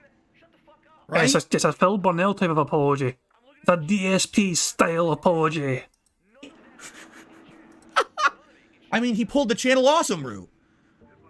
For those who don't know, that's a reference to the Channel Awesome letters from like 5, 6 years, or 4 years ago, or 5 years ago, whenever that happened. And the first thing they said was, we're sorry that people feel this way about us. That's not an apology for wrongdoing. That's saying you're an asshole. You're a cocky prick who thinks that you're above reproach. Okay? I couldn't believe that. So, when saying the ball is in your court to deliver our lineup on time and at the expected level of quality, I wanted to convey the idea that more than ever, I need your talent and energy to make it happen. This is a collective journey that starts, of course, with myself and with the leadership team to create the conditions for all of us to succeed together. So then the ball's not in their court. The ball's in your court. You're wrong. You should say, I'm sorry. I never should have said that. You're absolutely right. The whole onus of everything is on us, the management. You guys always have been hard workers. Now it's time for us to fix our mistakes. Instead, I'm sorry you feel that way about what I said is the most half-assed apology showing that you're disconnected with your employees, you think you're better than them, and you shouldn't be in charge of this company. Unbelievable. So, basically, a bunch of developers for Ubisoft were interviewed, and Kotaku reported many of them that feel management is out of touch. The internal meeting that they had didn't reassure them whatsoever. It was an hour-long affair filled with industry buzzwords and business jargon. Had little to no specifics whatsoever on how management would actually fix the company at all. Their chief financial officer said things like, we need to reduce costs and increase productivity, but didn't explain how. Their chief people officer rejected a proposal to change to a 4-day work week. For those who don't know, this has actually been a huge thing in the corporate world recently, is that a lot of corporations have gone from a 5-day work week to a 4-day work week. Now, in those 4 days, you work more. You work longer hours. But you're only working 4 days, and a lot of people have found that productivity actually goes up. They actually do better. They make more productive product if there's a 4-day work week with longer hours and a 5-day work week with less. Well, they just immediately shut that idea down and said, nah, we don't want to do that. Also, Ubisoft has denied giving anyone raises to keep up with inflation, despite everyone having financial struggles with inflation right now. And no one on this meeting whatsoever addressed the Ubisoft Paris strike movement. They ignored it like it didn't exist. Right? And then on top of that, Yves Guillemot remained very vague about layoffs, saying that they would do what they need to do to basically right the company, but didn't explain whether or not people's jobs were safe or not. So I just want you to think about this. So we put out a communication saying we really need you guys to basically, double down and save our ass. And then the employees say, well, wait a minute, how is that possible? We don't make the decisions you do. Aren't you responsible for all the problems? We don't like the way that you communicated this. In fact, we're very insulted. We want to go on strike. And then the management says, we're sorry you feel that way. Fuck you. Well, how about a 4-day work week? No. How about a little bit of a raise to make up for inflation? No. Are jobs secure? Because, we want to be sure that we're going to be able to feed our... No. Wow, you really know how to run a company. Now, I said this a few days ago. I'll say it again. Yves, Mr. Guillemot, is a startling case of being in the right place at the right time and being incredibly lucky. If not, how can you explain the last decade of performance? This man who's in charge of the ship, he's the pilot, has done nothing... You could say the exact same goddamn thing about Phil's fucking YouTube career from 10 years ago to right fucking now. I'm sorry, but the parallels are too fucking strong to goddamn ignore. This goes hand in hand with Phil Burnell in his last decade. Swear to fuck, it goes perfectly hand in hand. Phil was in the right place at the right time to capitalise on that certain situation where Machinima gave an incredible fucking contract, and he ran that shit into the ground. And then things went wrong for him and he never fucking adapted on the fly, Phil could have been the goddamn one of the biggest persons on YouTube. You know, Phil could have been bigger than PewDiePie. It's weird to say that, but Phil inspired people like PewDiePie. Phil could have been up there as one of the greats if he wasn't such a cunt. But direct Ubisoft from the waters of abundance to like the rocky crags of destruction. What has he done at all in the last decade to show that he's competent in his job? I would argue zero. In fact, what have we had? These giant accusations of internal mishandling of employee situations, sexual harassment. He claimed he was going to handle these issues with high-up executives basically having sexual scandals, and all he did was shuffle the deck around and move them to different positions and didn't actually take care of anything. Most employees outright said, we're not happy with how we handled that situation. We don't feel that anything's changed, right? So now the company's falling apart. He blames his employees. Like, what is going on here? You have to wonder, how do these people get into positions of power? I hate to say it, this is how corporations work. The rich keep their buddies on top, shuffle each other around, and then when they screw up and do wrong things, they just give them a nice golden parachute. Here you go. Here's a cushion to land on, even though you fucked everything up. Just fly away in the life of luxury for the rest of your life. Even if we never hear from you forever, you're rich, so who cares? You're fine. You're good. You're set for life. This is how this shit works. It's pathetic. It's disgusting. And this guy, again, why was Ubisoft so good? Was it because of the decisions of Yves Guillemot? If anything, we said no. Now we know that. Maybe a decade ago we could have said, wow, what a well-led company. But when you see how a company with every opportunity to stay at the top of the market just literally makes bad decision after bad decision after bad decision, you know the truth of the matter. This guy's a jackass. This guy should have never been in charge of the company, and he's ruining it for everyone. Everyone hates him, but he won't do anything better for the company because he's a dunce. And then he blames everyone under him. It's pretty crazy when you think about it. I hate to say it, but if anything, these titans of the industry, right, are exposing themselves for basically just being right place, right time situations. You know, it's crazy. Because how do you right this ship without getting rid of this asshole? He screwed everything up for 10 years. You got to get rid of him, but how? I feel bad. I liked Ubisoft games, man. I did. I remember when I started as a YouTuber. You know, there's Bethesda, Ubisoft, Sony's exclusive studios like Santa Monica and a few others that Sony owns. Activision Blizzard to some extent. And, you know, maybe one or two others, Capcom. Usually when you got a game from these companies, you would know that you're getting a quality game. You're going to go home, you're going to pop that sucker in, and you're going to have a great time. That's a AAA experience. That's a dependable experience. Now you don't even know what you're going to get. You know, you'd be lucky if you pop that game into your console and the whole thing doesn't fucking corrupt. Like, what? It's a joke. It's an absolute joke. So, I don't know. I'm feeling bad because I really want this company to succeed. I want them to come back. I'm not seeing it with current management. You need to have a shuffling. Yeah, yeah. Money, money. Oh, money, money. Yeah, yeah. Money, money.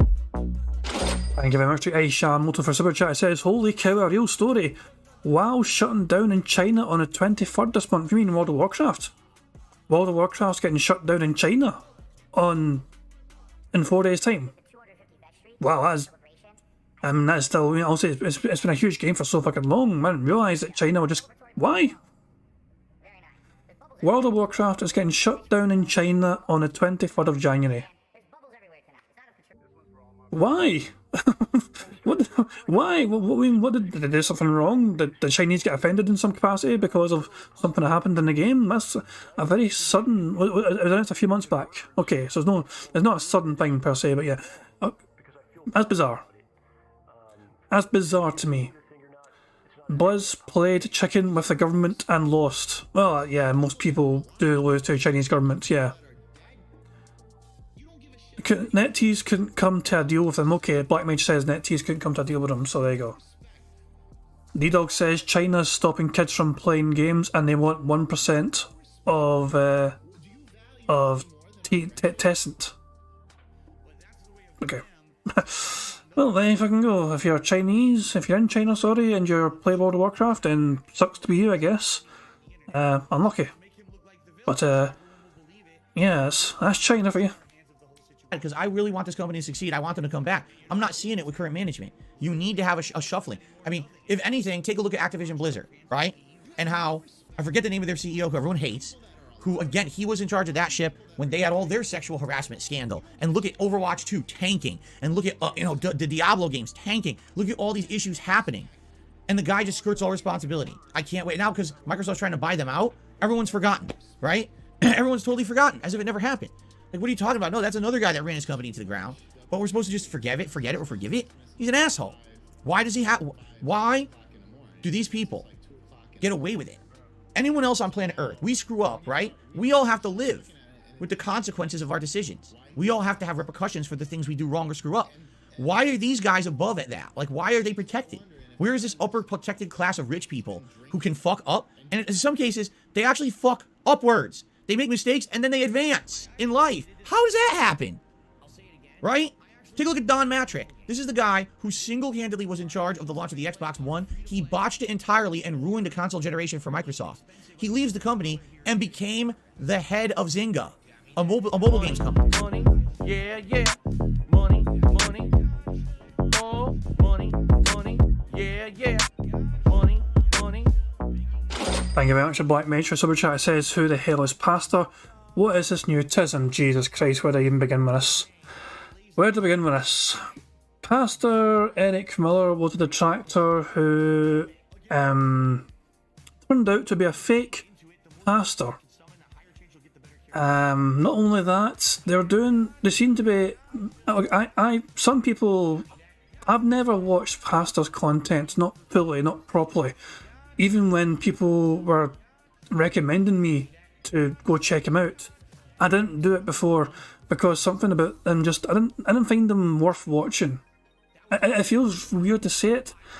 There's some detractors out there who I do enjoy watching their stuff, and they do well. I support all detractors who are just trying to have fun with their audience and not shit, and want to just poke fun at Phil and not fucking taking things too seriously. I support any detractor that does that. It doesn't mean I'm going to watch them. I support their efforts and endeavours, but it doesn't mean I'm going to fucking take time out myself and watch them if I don't feel like watching their content. It is what it is. We're going each to their own. People are going to like what they fucking want to like. Pastor, it struck me as somebody that was a bit. Something just seemed a bit off to him about me, so I never watched him before properly because something just. And it turns out Pastor's a bit of a fucking lunatic who was only in the detractor game for the money. It looks like he ended up criticising all these other detractors like Chill Murray, Duddy Streams, Aquateal, Hate Army Watch, basically clippers. He started criticising all these YouTubers, detractor YouTubers that primarily just clip Phil stuff and don't seem to put effort into the fucking videos. And he started saying that his fucking videos and his content takes far more effort, and he was kind of wondering why they were doing so much, their videos. They basically turned into a fucking lol cow right in front of everyone's fucking eyes.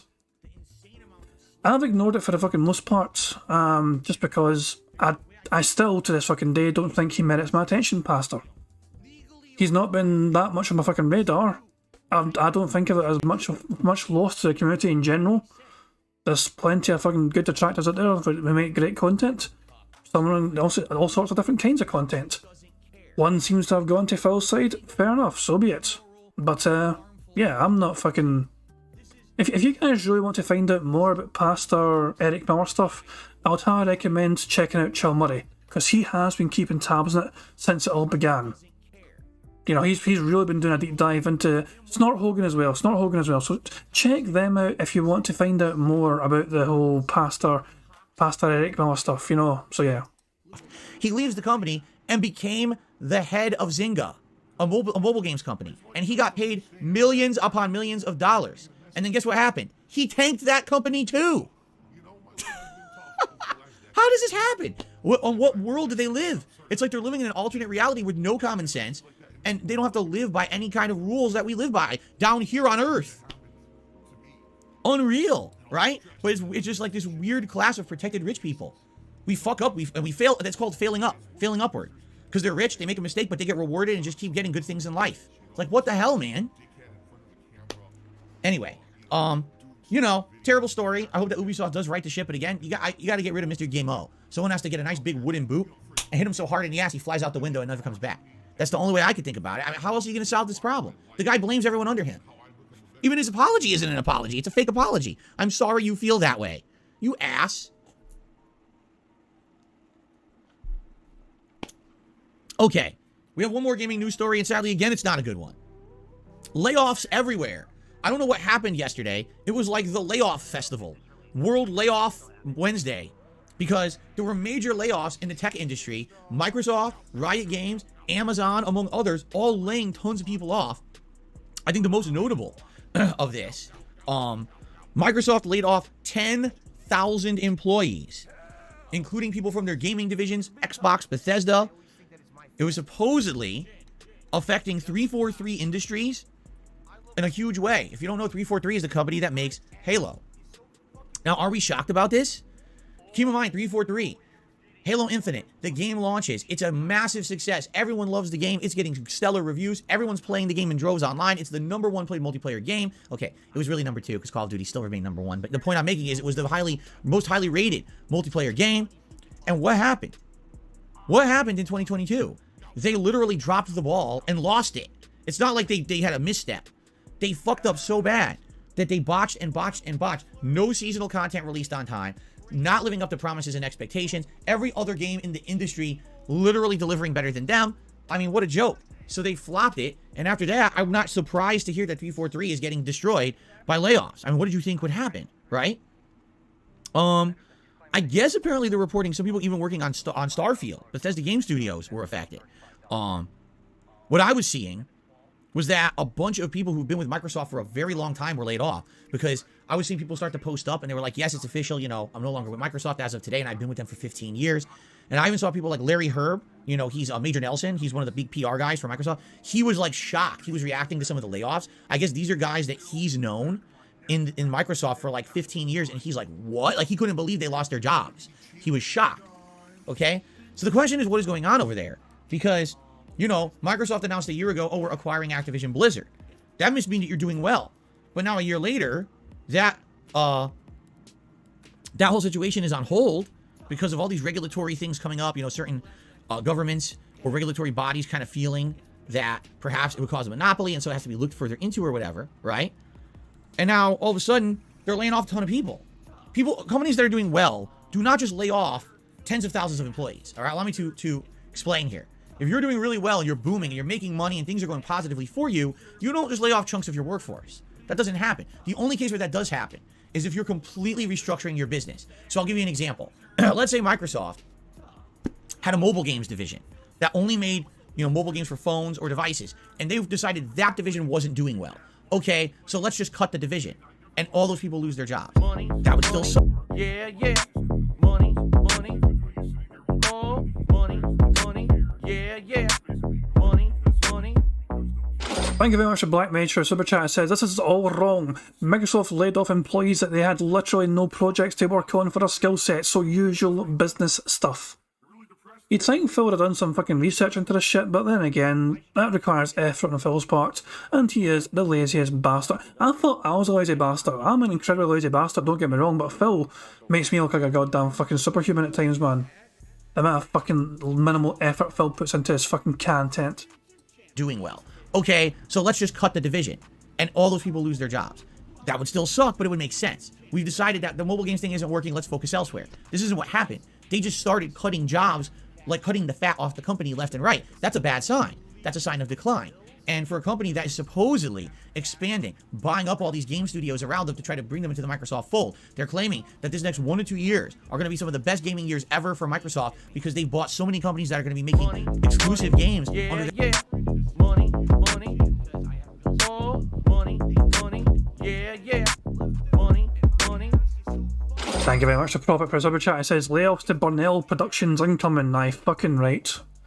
They're all volunteers anyway, you know what I mean? Jasper, 2KJ, you know what I mean, was a great fucking volunteer employee of the fucking business, but at the same time, you know, it's time to tighten the belt, you know, it's time to let him go, you know, because I can't afford to fucking have him on stream anymore, so there we go. He's gonna have to fucking find a new room to fucking relax in the Snort Fort, because Burnell Enterprises has no room to fucking have him in there anymore. Jesus Christ, man.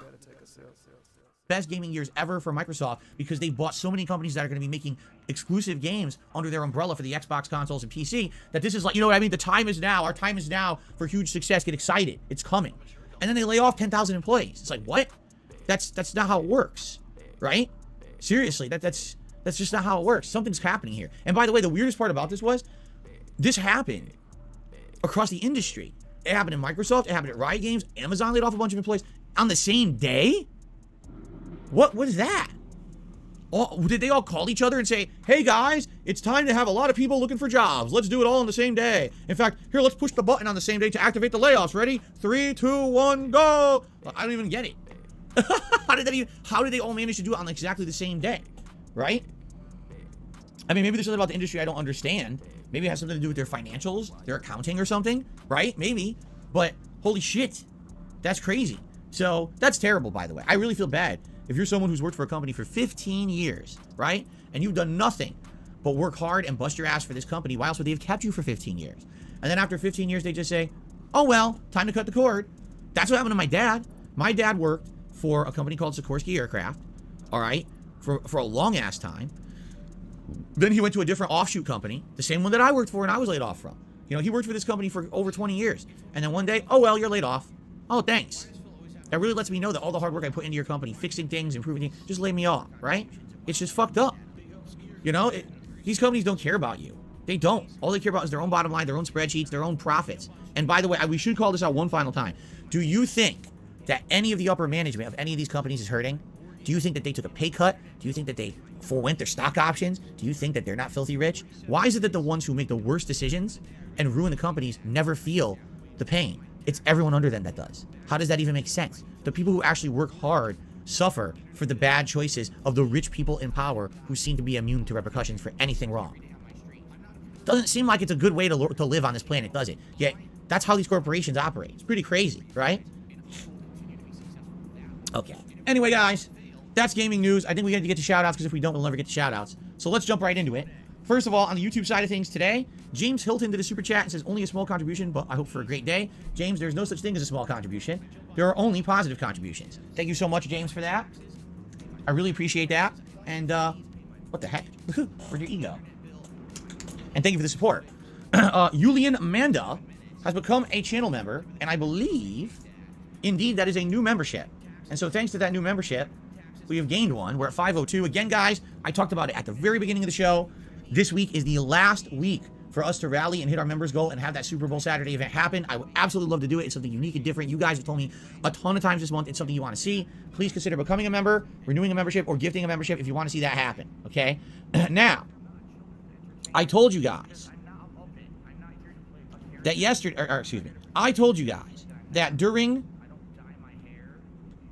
the break, if you guys contribute, I would shout it out during today's stream, correct? And so, I received a tip during yesterday's day off. It was from, oh, it doesn't have a name attached. It's actually anonymous. An anonymous tip says, which game was the worst out of these three? Need for Speed Payback, Scarface, or Donkey Kong 64? Thanks for your content. Donkey Kong 64 is way worse than the other two. The other two at least have some redeeming factors. Donkey Kong 64 is just outright a broken piece of shit mess. It barely functions in a lot of different ways. And I feel like basically it was a really big misstep, because if you take a look at the Donkey Kong Country series before, Donkey Kong Country was outstanding, right? Like, it was best in class in a lot of ways. It was hard, but it was great. Donkey Kong 64 is just like one of the worst action platformers of that time. Everyone was doing it better. Mario, Banjo-Kazooie, like I could sit here and talk about like 3, 4, 5 major action platformers that were much better. DK64 stands alone as the worst of its time. So definitely that's the worst game out of the ones you selected there. So thank you. Even though you took me yesterday, I'm going to count that towards today's stream. Thank you so much to the anonymous $20 tipper. Here's your animation, and thank you so much for your support. All right. Continuing on, we have a dollar. Money, yeah, yeah. Money, money. Oh, money, money. Yeah, yeah. Money, money. Thank you very much to Black Mage for super chat. It says, just wanted to add sorry, we'll just restart that. This is why I have text to speech, because I'm a dumbass. It flops over one fucking words. Thank you very much, Black Mage for super chat. It says, just wanted to add that guarantee a lot of those Microsoft employees will get to reapply to their positions once they have work for them. Yeah, a lot of these companies can't do that sometimes. I think a lot of these employees are technically... Some employees at companies like this are kind of freelance in a sense, where they will be able to, it's one of those things where it's like a rolling contract, not a rolling contract. but they could be hard for certain projects because they know, but it's one of those things they can go elsewhere in between. Yeah, the contract they're contractors, essentially. Yeah, exactly. So yeah, but yeah, it's one of those things where Phil is just making it like, oh, everyone's lost their fucking livelihood. Not necessarily. Also, we've got to keep in mind the ones that have been canned after so many years working there. I don't know how it was in America, but I assume there's going to be some good severance packages for these guys that are getting the axe after so many years in the role. Like 10 years, 15 years in the role working there. That's going to be a decent wee severance package to soften the blow a little bit. At least that's the way it is in the UK anyway for some companies. You know, if you're not, you get a good severance package after, so many years. So I assume it's the same for, especially a big company like Microsoft. I assume it's kind of the same thing. All right. Continuing on, we have a dollar tip here this morning from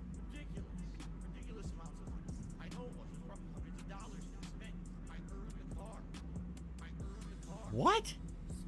Completely false. Someone's saying the issue with people not complaining. The issue with people not complaining about popular Let's Players is that they don't tend to blame games or developers for their mistakes. Not to mention your commentary is repeating what happened in the game. Yes, fine. Oh my fucking god. Phil claimed it was wrong. I want to remind you, Phil read this fucking message and immediately yelled wrong.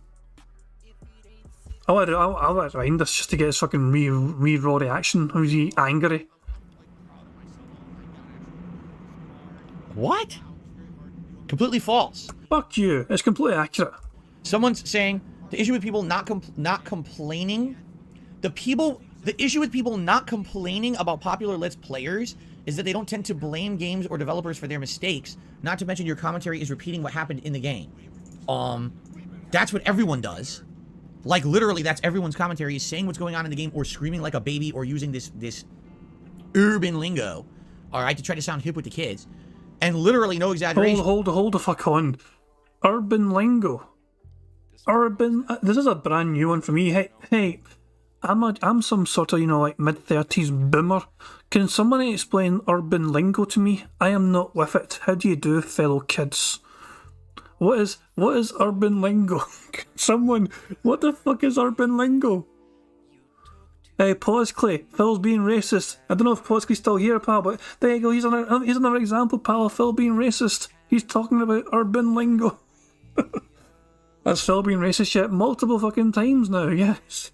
Jesus Christ. Oh my fucking god. Urban lingo. I need to rewind this. Not complaining. The issue with people not complaining about popular Let's Players is that they don't tend to blame games or developers for their mistakes. Not to mention your commentary is repeating what happened in the game. That's what everyone does. Like literally, that's everyone's commentary is saying what's going on in the game or screaming like a baby or using this urban lingo, all right, to try to sound hip with the kids.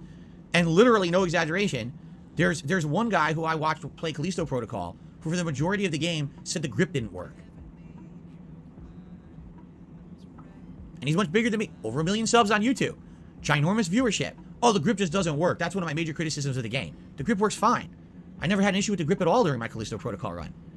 So, again, wrong. All you're proving is that you don't watch these guys or me. All you do is you regurgitate memes that are stupid without any factual basis. You're a fucking idiot. Everyone wants to say I'm terrible and hold me up to a standard that's not fair because it's just not true. The shit that people say about me was never fair or true. Okay. This is just a troll bait comment. I'm definitely not reading that one. What an idiot. This is another one. Same troll bait. Yep, I don't even have to read this guy. This guy's just a troll bait idiot. So I just ignore everything he says. Cool. What about this person? So, this is a dollar tip from Leon. He says, Saudi Arabia is having a Game Award show tomorrow. They have the producer of Resident Evil 4 Remake there to show off the Resident Evil 4 Remake. Shinji Mikami will be there, the man behind Resident Evil 1 through 4. Oh, cool. That's interesting. I mean, obviously, I didn't know about that. I wonder if there'll be any new footage or anything on the internet. Because Resident Evil 4 Remake comes out March. So we still got a couple months to wait. But that'd be pretty neat if there's some new stuff on there. Right? Cool. Thank you for the tip. Thank you for the heads up. And I received, let's see here. Another tip from Ray Ayanami, who says, do you like green tea? Maybe a DSP tries an episode. Green tea is pretty good, but it depends on what it's in. You know, I've had green tea brewed. I've had flavored green teas. I've had just plain green tea. I've had green tea as an ingredient in various different food items like crackers, cookies, ice cream. You know, green tea is very versatile. But also green tea is also a blanket term. You realize there's different kinds of green teas. So, do I like green tea? Yeah, I've had it in things that I've liked, but I don't know if I would just like pure green tea. And you're saying do it for a DSP tries it. Well, how? Like, how would I try it? What, in what form? Unless you're saying try various different green tea things, right? I don't know. If you would like to elaborate on that, I would like to hear more. B-Boy Cyclone re-upped his membership for 20 months. Says, Phil, where's the Final Fantasy 13 playthrough? I can't wait. So, here we go again. Once again, we have not agreed. Hold on, I'm going to crack my window open, guys, get some fresh air. We didn't agree on this. Hold the fuck on. Is this t-shirt too fucking small for Phil? I'm sorry, but I need to fucking see this. And he stood up. And once again, we have not agreed. Hold on, I'm going to crack. Oh my fucking god. Burn it into your fucking retinas, guys. Behold, this is what a real YouTube content creators, this is what the real, true, genuine, honest ones look like. This is the real ones, not the fake ones out there. Can I get Phil banned on YouTube for exposing his midriff on camera? I'm pretty sure that's a thing. Or is that just a Twitch thing where you're not allowed to fucking expose parts of your fucking body randomly? Watch him come towards. Oh my god, look at the gun hanging over the fucking shorts. It's coming to you, it's coming towards you. Very slowly but surely waddling towards you. Frame by fucking frame. Jesus fucking Christ. Oh my fucking god. Okay, no more. No more. No more. No more. I'm sorry, guys. Fresh air. We didn't agree on this. Oh my god, excuse me. A little bit of fresh air.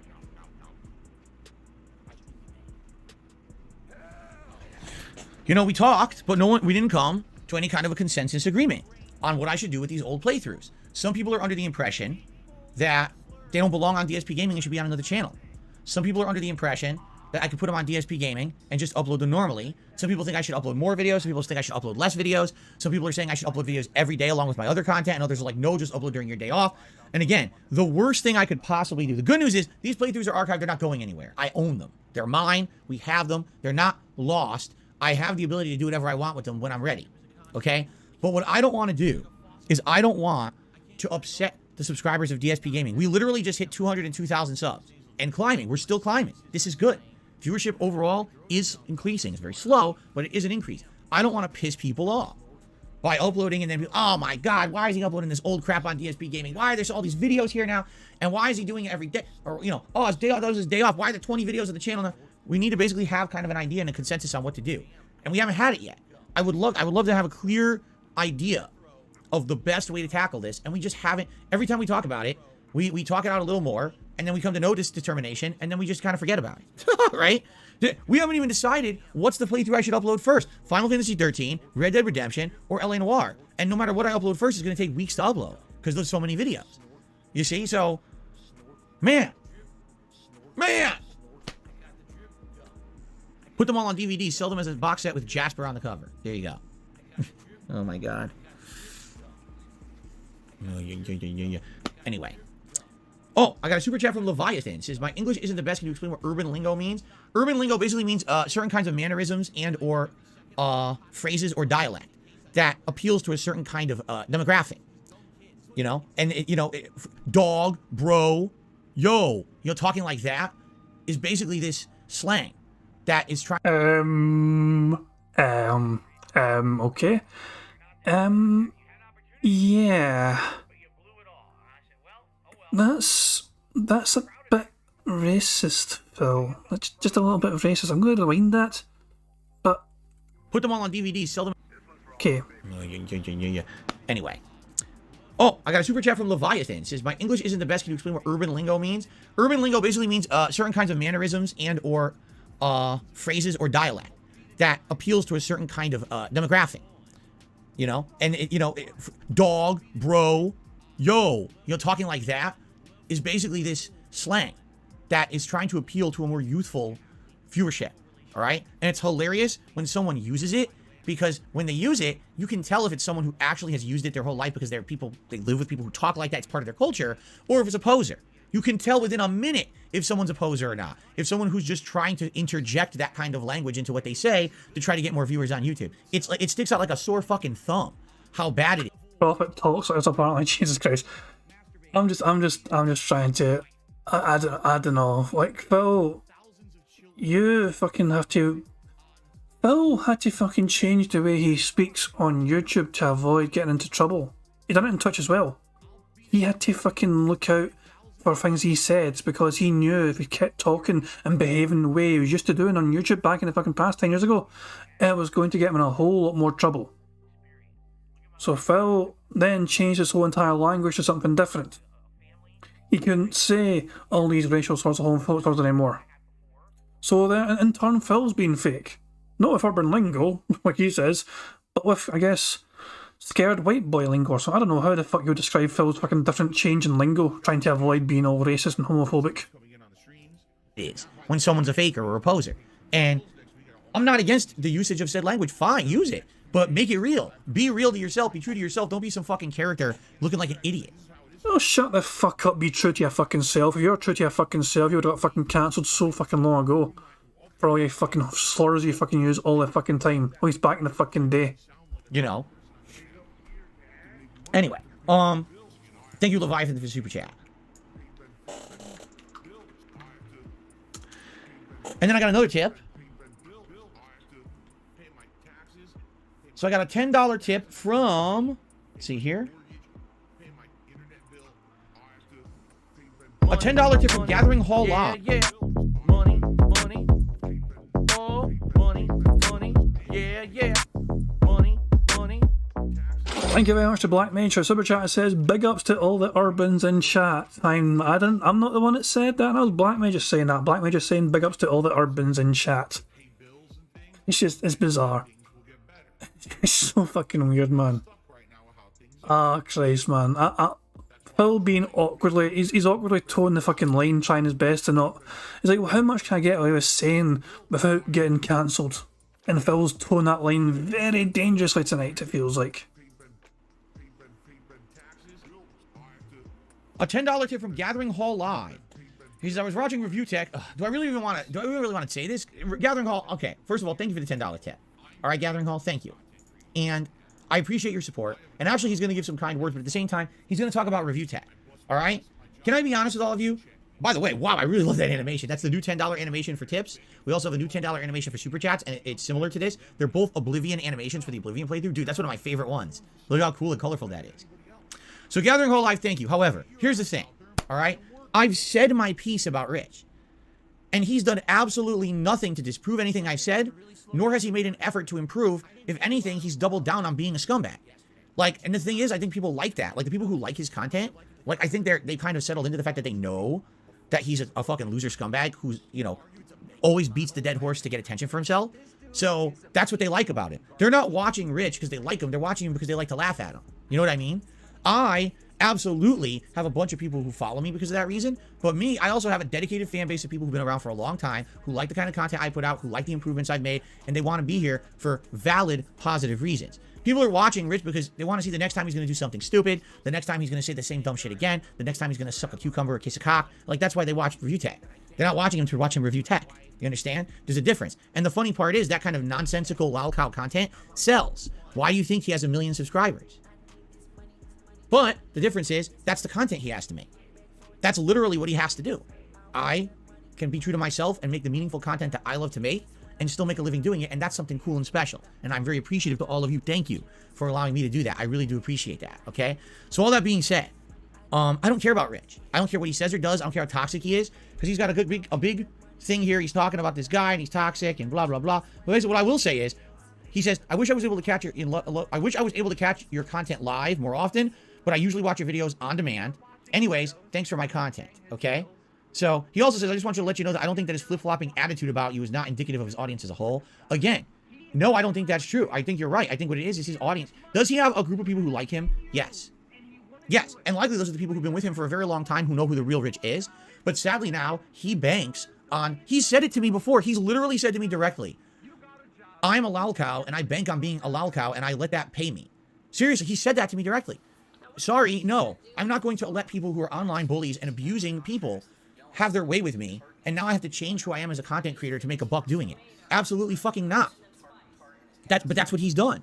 Like, that's literally what he has done. And that's fucked up. That he banks on toxicity, stupidity. The guy acts like a 4-year-old online, and that's okay to him as long as he's making money. That's complete opposite of me. Seriously, like, I couldn't be further from him.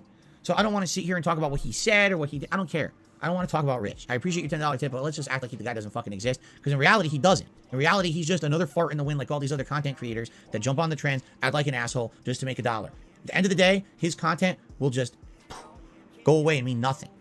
Any given day, you could skip anything that he does, and you miss nothing. You miss the new sensationalist nonsense he said or did on. Phil, what about you? Okay, Phil, you don't even want to fucking go back over your content for a week you've just fucking done and find the best moments for you. You've said it's up to your audience. You don't want to fucking endure your own content again and pick the best fucking moment to make a fucking short out of it. You want other people to endure it because you can't stand the idea of going through your content. Nothing you fucking do on this platform is meaningful anymore, Phil. What was the last thing that Phil Bonnell uploaded to YouTube which actually had some meaning to it, in your opinion, guys? Genuine question. I cannot think for the life of me of the last genuine, meaningful video Phil put out there. On his stream. Who cares? You didn't add nothing. You know what I'm saying? It's just a waste of your time. But you get a little bit of a laugh every day when you watch the guy act like a jackass. So I get that. I totally get that. Me, I'm trying to do meaningful, ongoing playthroughs, give you fun conversation, social interaction that's worthwhile, not a bunch of toxic shit. I'm not being an asshole on my stream to make a buck. I'm not going to do stunts on my stream to make a buck. That's with him. That's literally what he does now. You know? Sad. Anyway, let's continue. Pastor Eric Miller, thank you for the super chat. He likes my rich versus poor dichotomy analysis, okay? William S. did a super chat. Thank you. To be fair, I discovered your channel just because of Rich. I think it would be fun if you guys collaborated. No. And then he says, hope all is well. You know why I'm not going to collaborate with someone who's insanely toxic to me, right? Like, literally goes out of his way all the time to just be toxic to me to make a buck. He's a scumbag. Listen, okay, here's the difference between me and Rich. This is where I'll end it. Last year, I reacted to the Down the Rabbit Hole documentary about Wings of Redemption, correct? It was one of the most popular things I did in 2022. Viewership, feedback, engagement, and yes, even support. I made an insane amount of popularity and money on that. I really did, okay? Totally. Was my whole 2022 about making fun of Wings of Redemption after that? I mean, every once in a while, Wings was in one of my fantasy matches in WWE, which in reality, he kicked ass in that last one, and actually, I think it made him look pretty good. But for the most part, was that what my year was? Because I realized I could make bank on this, so I should just, keep beating the dead horse? No. In fact, the only reason I did that react was because I got permission from Wings to do it. And then after that, I actually asked Wings for permission to react to possibly a follow-up documentary. And, the response he gave me kind of made me feel bad. He was basically like, at this point, so many people say negative things about me on the internet that I don't think that you reacting to any of them is really going to hurt or help me anymore. So do whatever you want. And when he said that, I kind of felt really sad. Because I was like, that's the response of someone who's kind of given up and doesn't really care anymore. And that's sad. It made me feel real bad. And I was like, I hope that, that react that I did didn't hurt him. I got his permission to do it. That doesn't mean that maybe he doesn't feel like maybe it was hurtful to him. And that's why I didn't do the follow-up documentary. It actually made me feel really bad that this guy probably goes through so much on a daily basis. And he has that defeatist attitude that everyone hates him. And so it doesn't matter what anyone says or does anymore. And that's why I didn't do it. And that's why, if you notice, I haven't done anything about Wings since then. Because I don't want to hurt the guy. The guy never did a damn thing to hurt me. I don't want to hurt the guy. He seems like a well-meaning guy who's made mistakes. And, you know what I'm saying? Rich is the opposite. Rich is, oh, look at this. I said something harmful, or I covered something that was harmful to someone, and I made money, so I'll just keep doing it. Even if the person outright tells me, please stop, because it's hurting me, I'll do it anyway. Because literally last year, I talked to Rich multiple times, said, just please stop. And he doesn't care. He's a selfish prick. He doesn't give a shit about me or anybody else but himself. That's why he makes the content he does, So. Money, yeah, yeah. Money, money. Oh, money, money. Yeah, yeah. Money, money. Thank you, Brad Burney, for a super chat. It says, last time I'll talk about Rich, number 57. Money, yeah, yeah. Money, money. Oh, money, money. Yeah, yeah. Money, money. Yeah, thanks, Brad Burney. You're right, Phil keeps fucking talking about Rich. Even though he claims he won't fucking talk about him again, he does keep going back and talking about him. For the last time, for the 57th final fucking time, he's talking about Rich. Also, thank you very much to Meth Bear for tipping, who says Phil's not a negative, vindictive, toxic, vicious asshole for money. He's that way for pleasure. So, yeah, exactly. Phil is negative, vindictive, toxic, vicious for pure pleasure. It's not for financial gain. It's just because he fucking likes being negative, vindictive, toxic, and vicious, and an asshole. Well, arsehole. Asshole. It feels weird. As a Scotsman, it feels so weird saying asshole. It makes me feel like I'm not. It makes me feel like I'm using urban lingo. You know what I'm saying? It's like I'm not using my own true, genuine lingo. You don't say ass in Scotland. You say arse. You say fucking arse. It's a British thing, I guess. But yeah. Thanks, Meth Bear, for a tip. So it is what it is. Hey, bingo. Right away. Fucking bingo. There you fucking go. Fucking hooray for that. That's a double bingo, actually, because it's going up the way, up and down the way, as well as across the way. So, double bingo.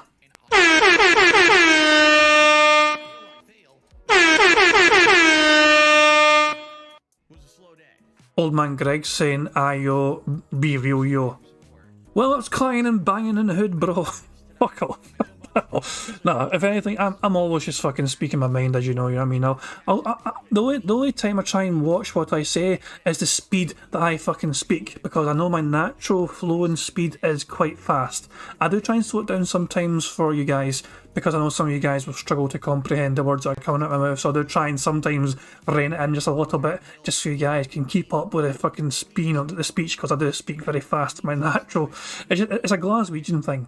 To speak that fucking fast, so fucking fast, you sometimes skip 3 or 4 fucking words at a time. It's bizarre, I know. But yeah, we're 4 away from a full house, guys. We're doing quite well. I don't want to talk about that fuckface anymore. Okay. Pastor Eric Miller did another super chat. He said, "You're a good man. Never let the troll demons win." Okay. Gathering Hall Live. Re-up this membership for 5 months. Says, make the stuff that you enjoy. It's going to rub off on the rest of us. All right. Sounds good. And then Pastor Eric Miller became a member. So that actually ups our memberships by 1. Thank you, Pastor. Do I actually believe that this guy is a pastor? No, I don't. But I still appreciate support. Irony. Oh, so let me put him on there. I'm not putting his giant name. I'll abbreviate his name. Oh, never mind. I'm staring at the wall. Did the super chat his thoughts on Eric Tate? I don't have any. I'm staring. Fuck. I hit caps lock. I'm staring at the wall. I have no thoughts on fucking Andrew Tate at all. I don't know who he is. All I know is he's some asshole online. That's literally all I know about him. And then every once in a while, oh, he said this, he's in trouble. He's banned from here, now he's unbanned from here. Oh, now he's arrested. I don't care. I don't care about the fuckface. So just another fuckface. Someone else who's just white noise to real life that you don't need to care about. Let's see here. So Carlos? No. Hold on. I misclicked. Misako, Timmy $1. Sorry about that. I clicked something that was old. Misako, Timmy $1 says, will you play River City Ransom or River City Girls? River City Ransom is on the Switch, NES online games, and River City Girls is on Game Pass. Both good beat 'em ups. If they're anything like, the classic River City games, I know of them. Didn't they have arcade versions? I swear I played it in arcades at one point. But no, I'm not, aware of anyone really caring about that. I understand that they're quite good games, but I compare it to like Ninja Turtles or even like Streets of Rage. I mean, what's the real popularity or what's the hook of seeing me play that? Ninja Turtles at least had nostalgia factor because I played the classic Ninja Turtles arcade game, so it was cool to see a modern take on them. But I don't know about playing like those kind of beat 'em up games. I don't think that people really like them that much. I mean, then again, I could be wrong, but you notice no one's really asked. You're like the first person. No one's really even really talked or asked about those games. Even though I'm sure they're outstanding. Okay, we got another dollar tip. This one from Ray Ayanami. Again, I'm talking about green tea. Maybe try some different green tea drinks like strawberry green tea, passion fruit. So maybe have bursting boba, which would add to the flavor. A green tea taste test of different green tea drinks. Maybe we would do that. I have done drinks on just be careful, Phil, because I know whenever you fucking have too much tea in your content, it makes you cry. DSP tries it in the past. Sadly, I hate to report, they usually don't do that well.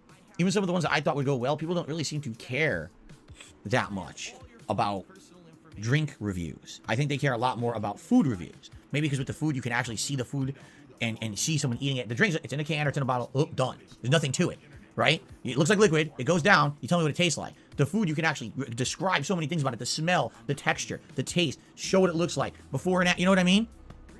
A little different. Maybe that's what it is. I don't know. I could be wrong, but the drink ones haven't always done that well. I received a $2 tip from 1 nanosecond man. Hey, Phil, outside of a podcast, would you consider diversifying your content? Do YouTube boxing or the one chip challenge like Wings did? No and no. But don't worry, like I told you guys, I got stuff in store for this year. I really do. I have stuff in store. I'm not ready to announce or launch anything yet. But rest assured, there's some interesting stuff in the works. Okay? And, you know, I'll let you know when it's ready. In fact, likely, I will try to make some movement on it by the end of the month. I'll try to figure out if all the pieces will be in place yet. And go from there. Okay? Okay. Steak sandwich. We have this membership for 3 months. Says, I love your shirt, DSP. Yes, thank you. You like the Back to the Future shirt. I love this shirt. I'll show it again. Really cool shirt. And it was only available in that one merch collection. I feel like he knew how bad a look that was last time when he stood up. So he made sure to grab the bottom of his shirt to hide the gunt. Membership for 3 months. Says, I love your shirt, DSP. Yes, thank you. You like the Back to the Future shirt. I love this shirt. I'll show it again. I was like, wait, I can't stand up too much. I need to grab the shirt to the bottom and pull it all the way down. Really cool shirt. And it was only available in that one merch collection. You had to buy it online when you did. Now you can't even get it anymore. So it's pretty nice to get a little limited time thing of, you know, a movie that I love from my childhood years. Michael J. Fox was all the rage back then, man. All right, ladies and gentlemen, we've gone over time. Good reason. We had lots to talk about. Let's end the show. Thank you all very much for an awesome episode of the Level 1 podcast. And what I will say is I would hope you'd stick around. At least give One Piece a chance. If you don't like it, you don't like it. But if you could stick around for a few minutes, have a chill time with me in One Piece, see if you'll like the vibe. Maybe you'll like the chill atmosphere of the game. Then stick around. But I think a lot of people just hear, oh, JRPG, I'm out of here. And they run for the hills. Right? Like, don't do that. Don't run for the hills. At least hang out maybe in the periphery. You don't have to be here standing in a group with all of us, holding hands together. Fuck the fuck off, Phil. They know exactly what's coming. If they want to fucking leave, and so be it. Fucking begging them to fucking stay and fucking chill and not fucking leave. Not fuck the fuck off, you desperate motherfucker. Kumbaya. But you could just like chill out for a minute and see if you like relaxing with all of us while I play the game. And if you don't, that's fine. Well, give it a chance. All right, guys. Thank you. Frying a grilled sausage in the super chest is while I play DMZ. There really hasn't been desire to see me do that. Most people just want to see me keep playing Warzone solos. Frying a grilled sausage. Oh, I see what you did there, you son of a bitch. I see what you did there, you piece of shit. That's it, you son of a bitch. I've had enough. That's it. You're done. You're done.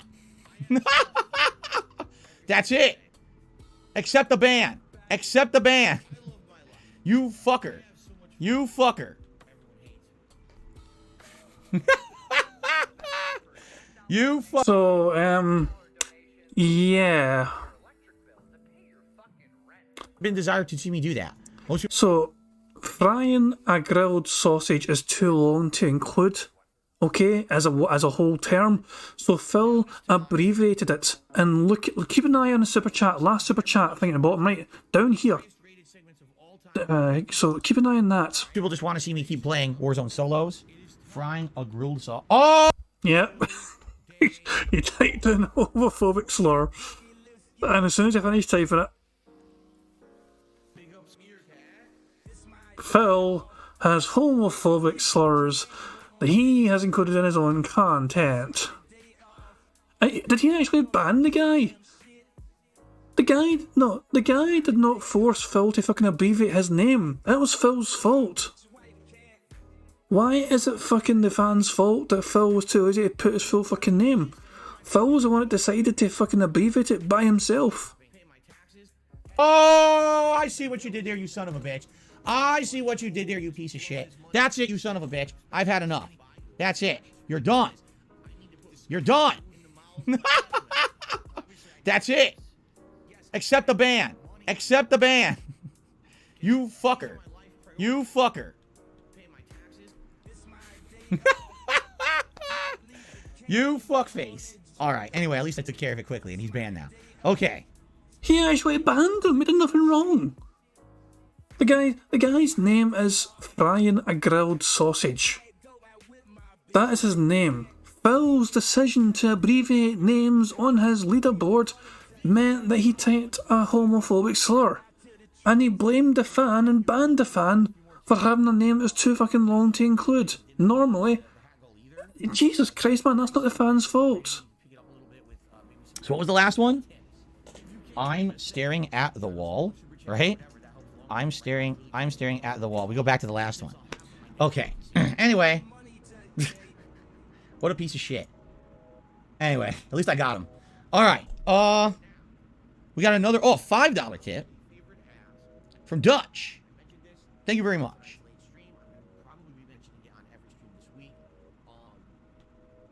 All right. Thank you to Dutch. I appreciate that. 1 second here. Stupid thing. Okay. $5 tip from Dutch. Thank you, Dutch. Appreciate that very much. And that will get us up to $42 in tips. Okay. So now I gotta be vigilant about every single piece of super chat that comes in and everything. All right, anyway. All right, guys, thank you so much. And let's end the show. Thank you for watching. I appreciate that. And I hope that you will join me for One Piece. Give it a shot. If you don't like it, it's not your cup of tea. It's all good, but at least I hope you'll give it a chance. Fair enough? Thanks for watching.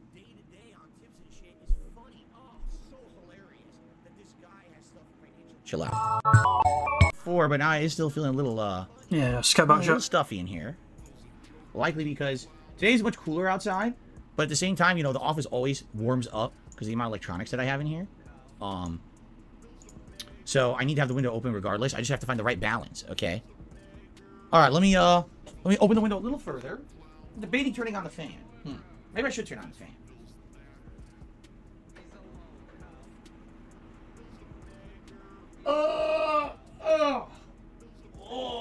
Ooh.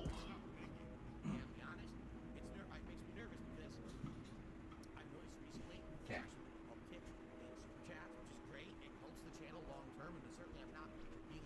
All right. I sounded like Chewbacca. That was the Chewbacca stretch. When you get to my age and your bones and muscles start to become what's the word? Basically, you need to stretch in order to spread oxygen through the body. And so when you do it, all of a sudden you just let loose and you sound like your inner demons come out of your throat. So it was a Chewbacca roar while I stretched. There you go.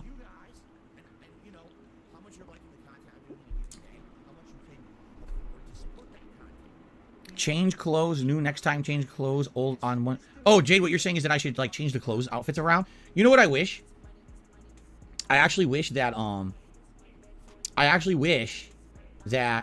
there was more than just 2 outfits. Right? I do feel like there should be more than just 2 outfits of the classic and the modern. Maybe as you play through the game, you get an outfit that's exclusive to each world or something like that. That'd be kind of neat. Because then you could constantly change the outfits. The fact that there's only 2 outfits per character makes me feel like I should just leave one on and then maybe every once in a while we'll alternate, but I think for now maybe we'll leave what we got and maybe switch back after. We'll figure it out. Anyway, Pastor Eric Miller did another super chat saying upload the old playthroughs for members only. You could do that, but I don't think that's really the point. I think the whole point is Pastor Eric Miller. I think the whole point is that these playthroughs are classics that were lost to time and people want them public again. You shouldn't have to have a classic playthrough like that hidden behind a paywall of having to be a member. I don't think that would be fair. Right? I don't think so.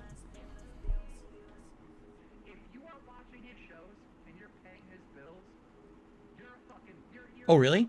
Kunio says that the Angry Video Game Nerd did some short reviews over time. They were basically for like charity events and other things. And one of the ones that he actually did was River City Ransom. It's only a 2-minute long review if I'm interested. But it's not on his channel. So he did it for someone else's channel as a charity event. Oh, I see. That's interesting.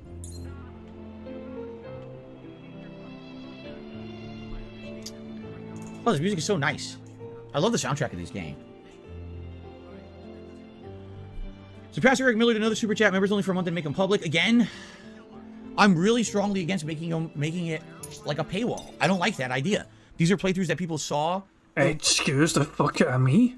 Phil objecting to the idea of a fucking paywall where he's forcing people to fucking spend so much fucking money and to become a fucking member.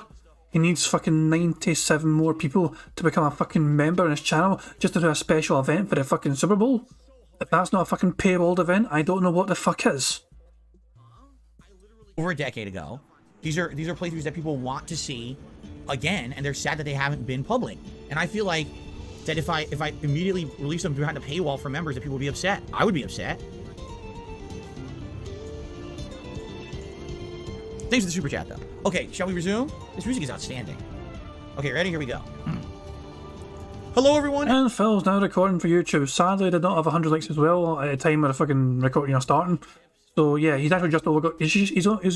He's just got over 100 likes now. But we are 37 minutes behind live DSP. How many viewers does he have? 290. So not that fucking many. So we were 3 away from a full house, guys. What I mean by that is Twitter and him doing scat talk. So sadly, it was not to be. We didn't get any free spaces. It is what it is. It's a shame. Let's go to live DSP and see how he's doing. Someone would have to figure it out because there's no. Wow, we gained a whole door in 37 minutes. He's doing fucking great, clearly. Fuck me, man. Anyway, fuck Phil. We're done. This is gonna be the thumbnail. This is our next fucking thumbnail. Phil and his best friend. What does the sugar do in the sauce? Jesus Christ, man. I'm going to wrap things up there, guys. Before we go, guys, thank you very much once again for being. Don't fucking. Why does it autoplay whenever you go fucking full screen? Don't do that. Anyway, guys, I'm going to wrap things up there, guys. Thank you very much indeed for being here, for being so supportive, for being helpful as well for things on the card. I am not going to be here tomorrow. I really should have mentioned that maybe earlier on. I didn't. Sorry. There is no bingo tomorrow. I am going away. It's my good lady's birthday earlier on in the week, and we're going away for a wee night away. So yeah, we're going to have a wee night away. So I'll be back Saturday for some bingo. But Friday night though, you got to get your detractor content enjoyment elsewhere. But yeah. But anyway, so thank you very much, guys. But thank you for being here. Thank you very much for for the super chats, tips. Thank you for being here in general. For it's good talk to you, good catching up. And yeah, Francesco says drop a community post. I'll do that. I definitely will do that as well tomorrow at some point, Francesco, or even later on. I don't know, but I definitely will let people know, even on Twitter as well. Let people know. But guys, thank you very much again for being here. Hope you all had a good time. Sorry it wasn't a full house, but it's always Saturday for us. There's always Saturday we could get a full house. Remember to check out Piece of Peace later on. We're doing the Warzone restream later on tonight. And it's always a good time in Piece's stream.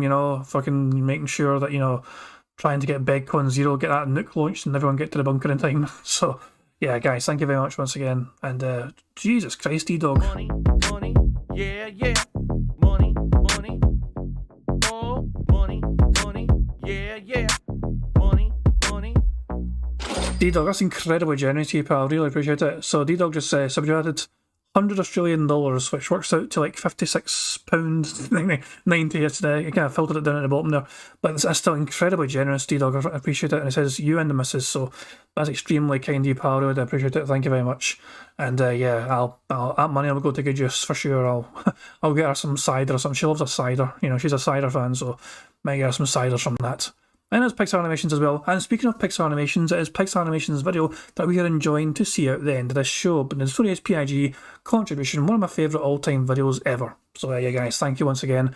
I'll catch you on Saturday. Until then, have a good one, guys. Enjoy the rest of your Thursday and enjoy your Friday as well, whatever you end up doing. And I'll see you all Saturday for some more bingo if you want to join me. Until then, guys, peace out. On September 14th, a pre-authorized payment of $16.51 from PayPal.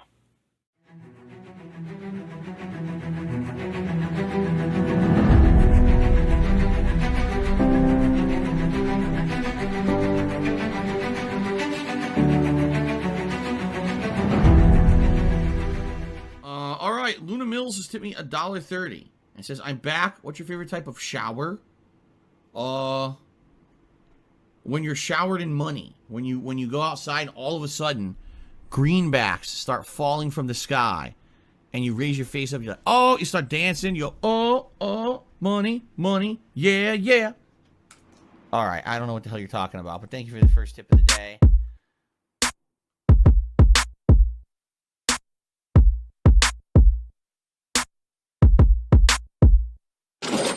Money, money, yeah, yeah. Money, money. Oh, money, money, yeah, yeah. Money, money. Money, money, yeah, yeah. Money, money. Oh, money, money, yeah, yeah. These contributions are mandatory. Money, money, yeah, yeah. Money, money. Oh, money, money, yeah, yeah. Money, money. Money, money, yeah, yeah. Money, money. Oh, money, money, yeah,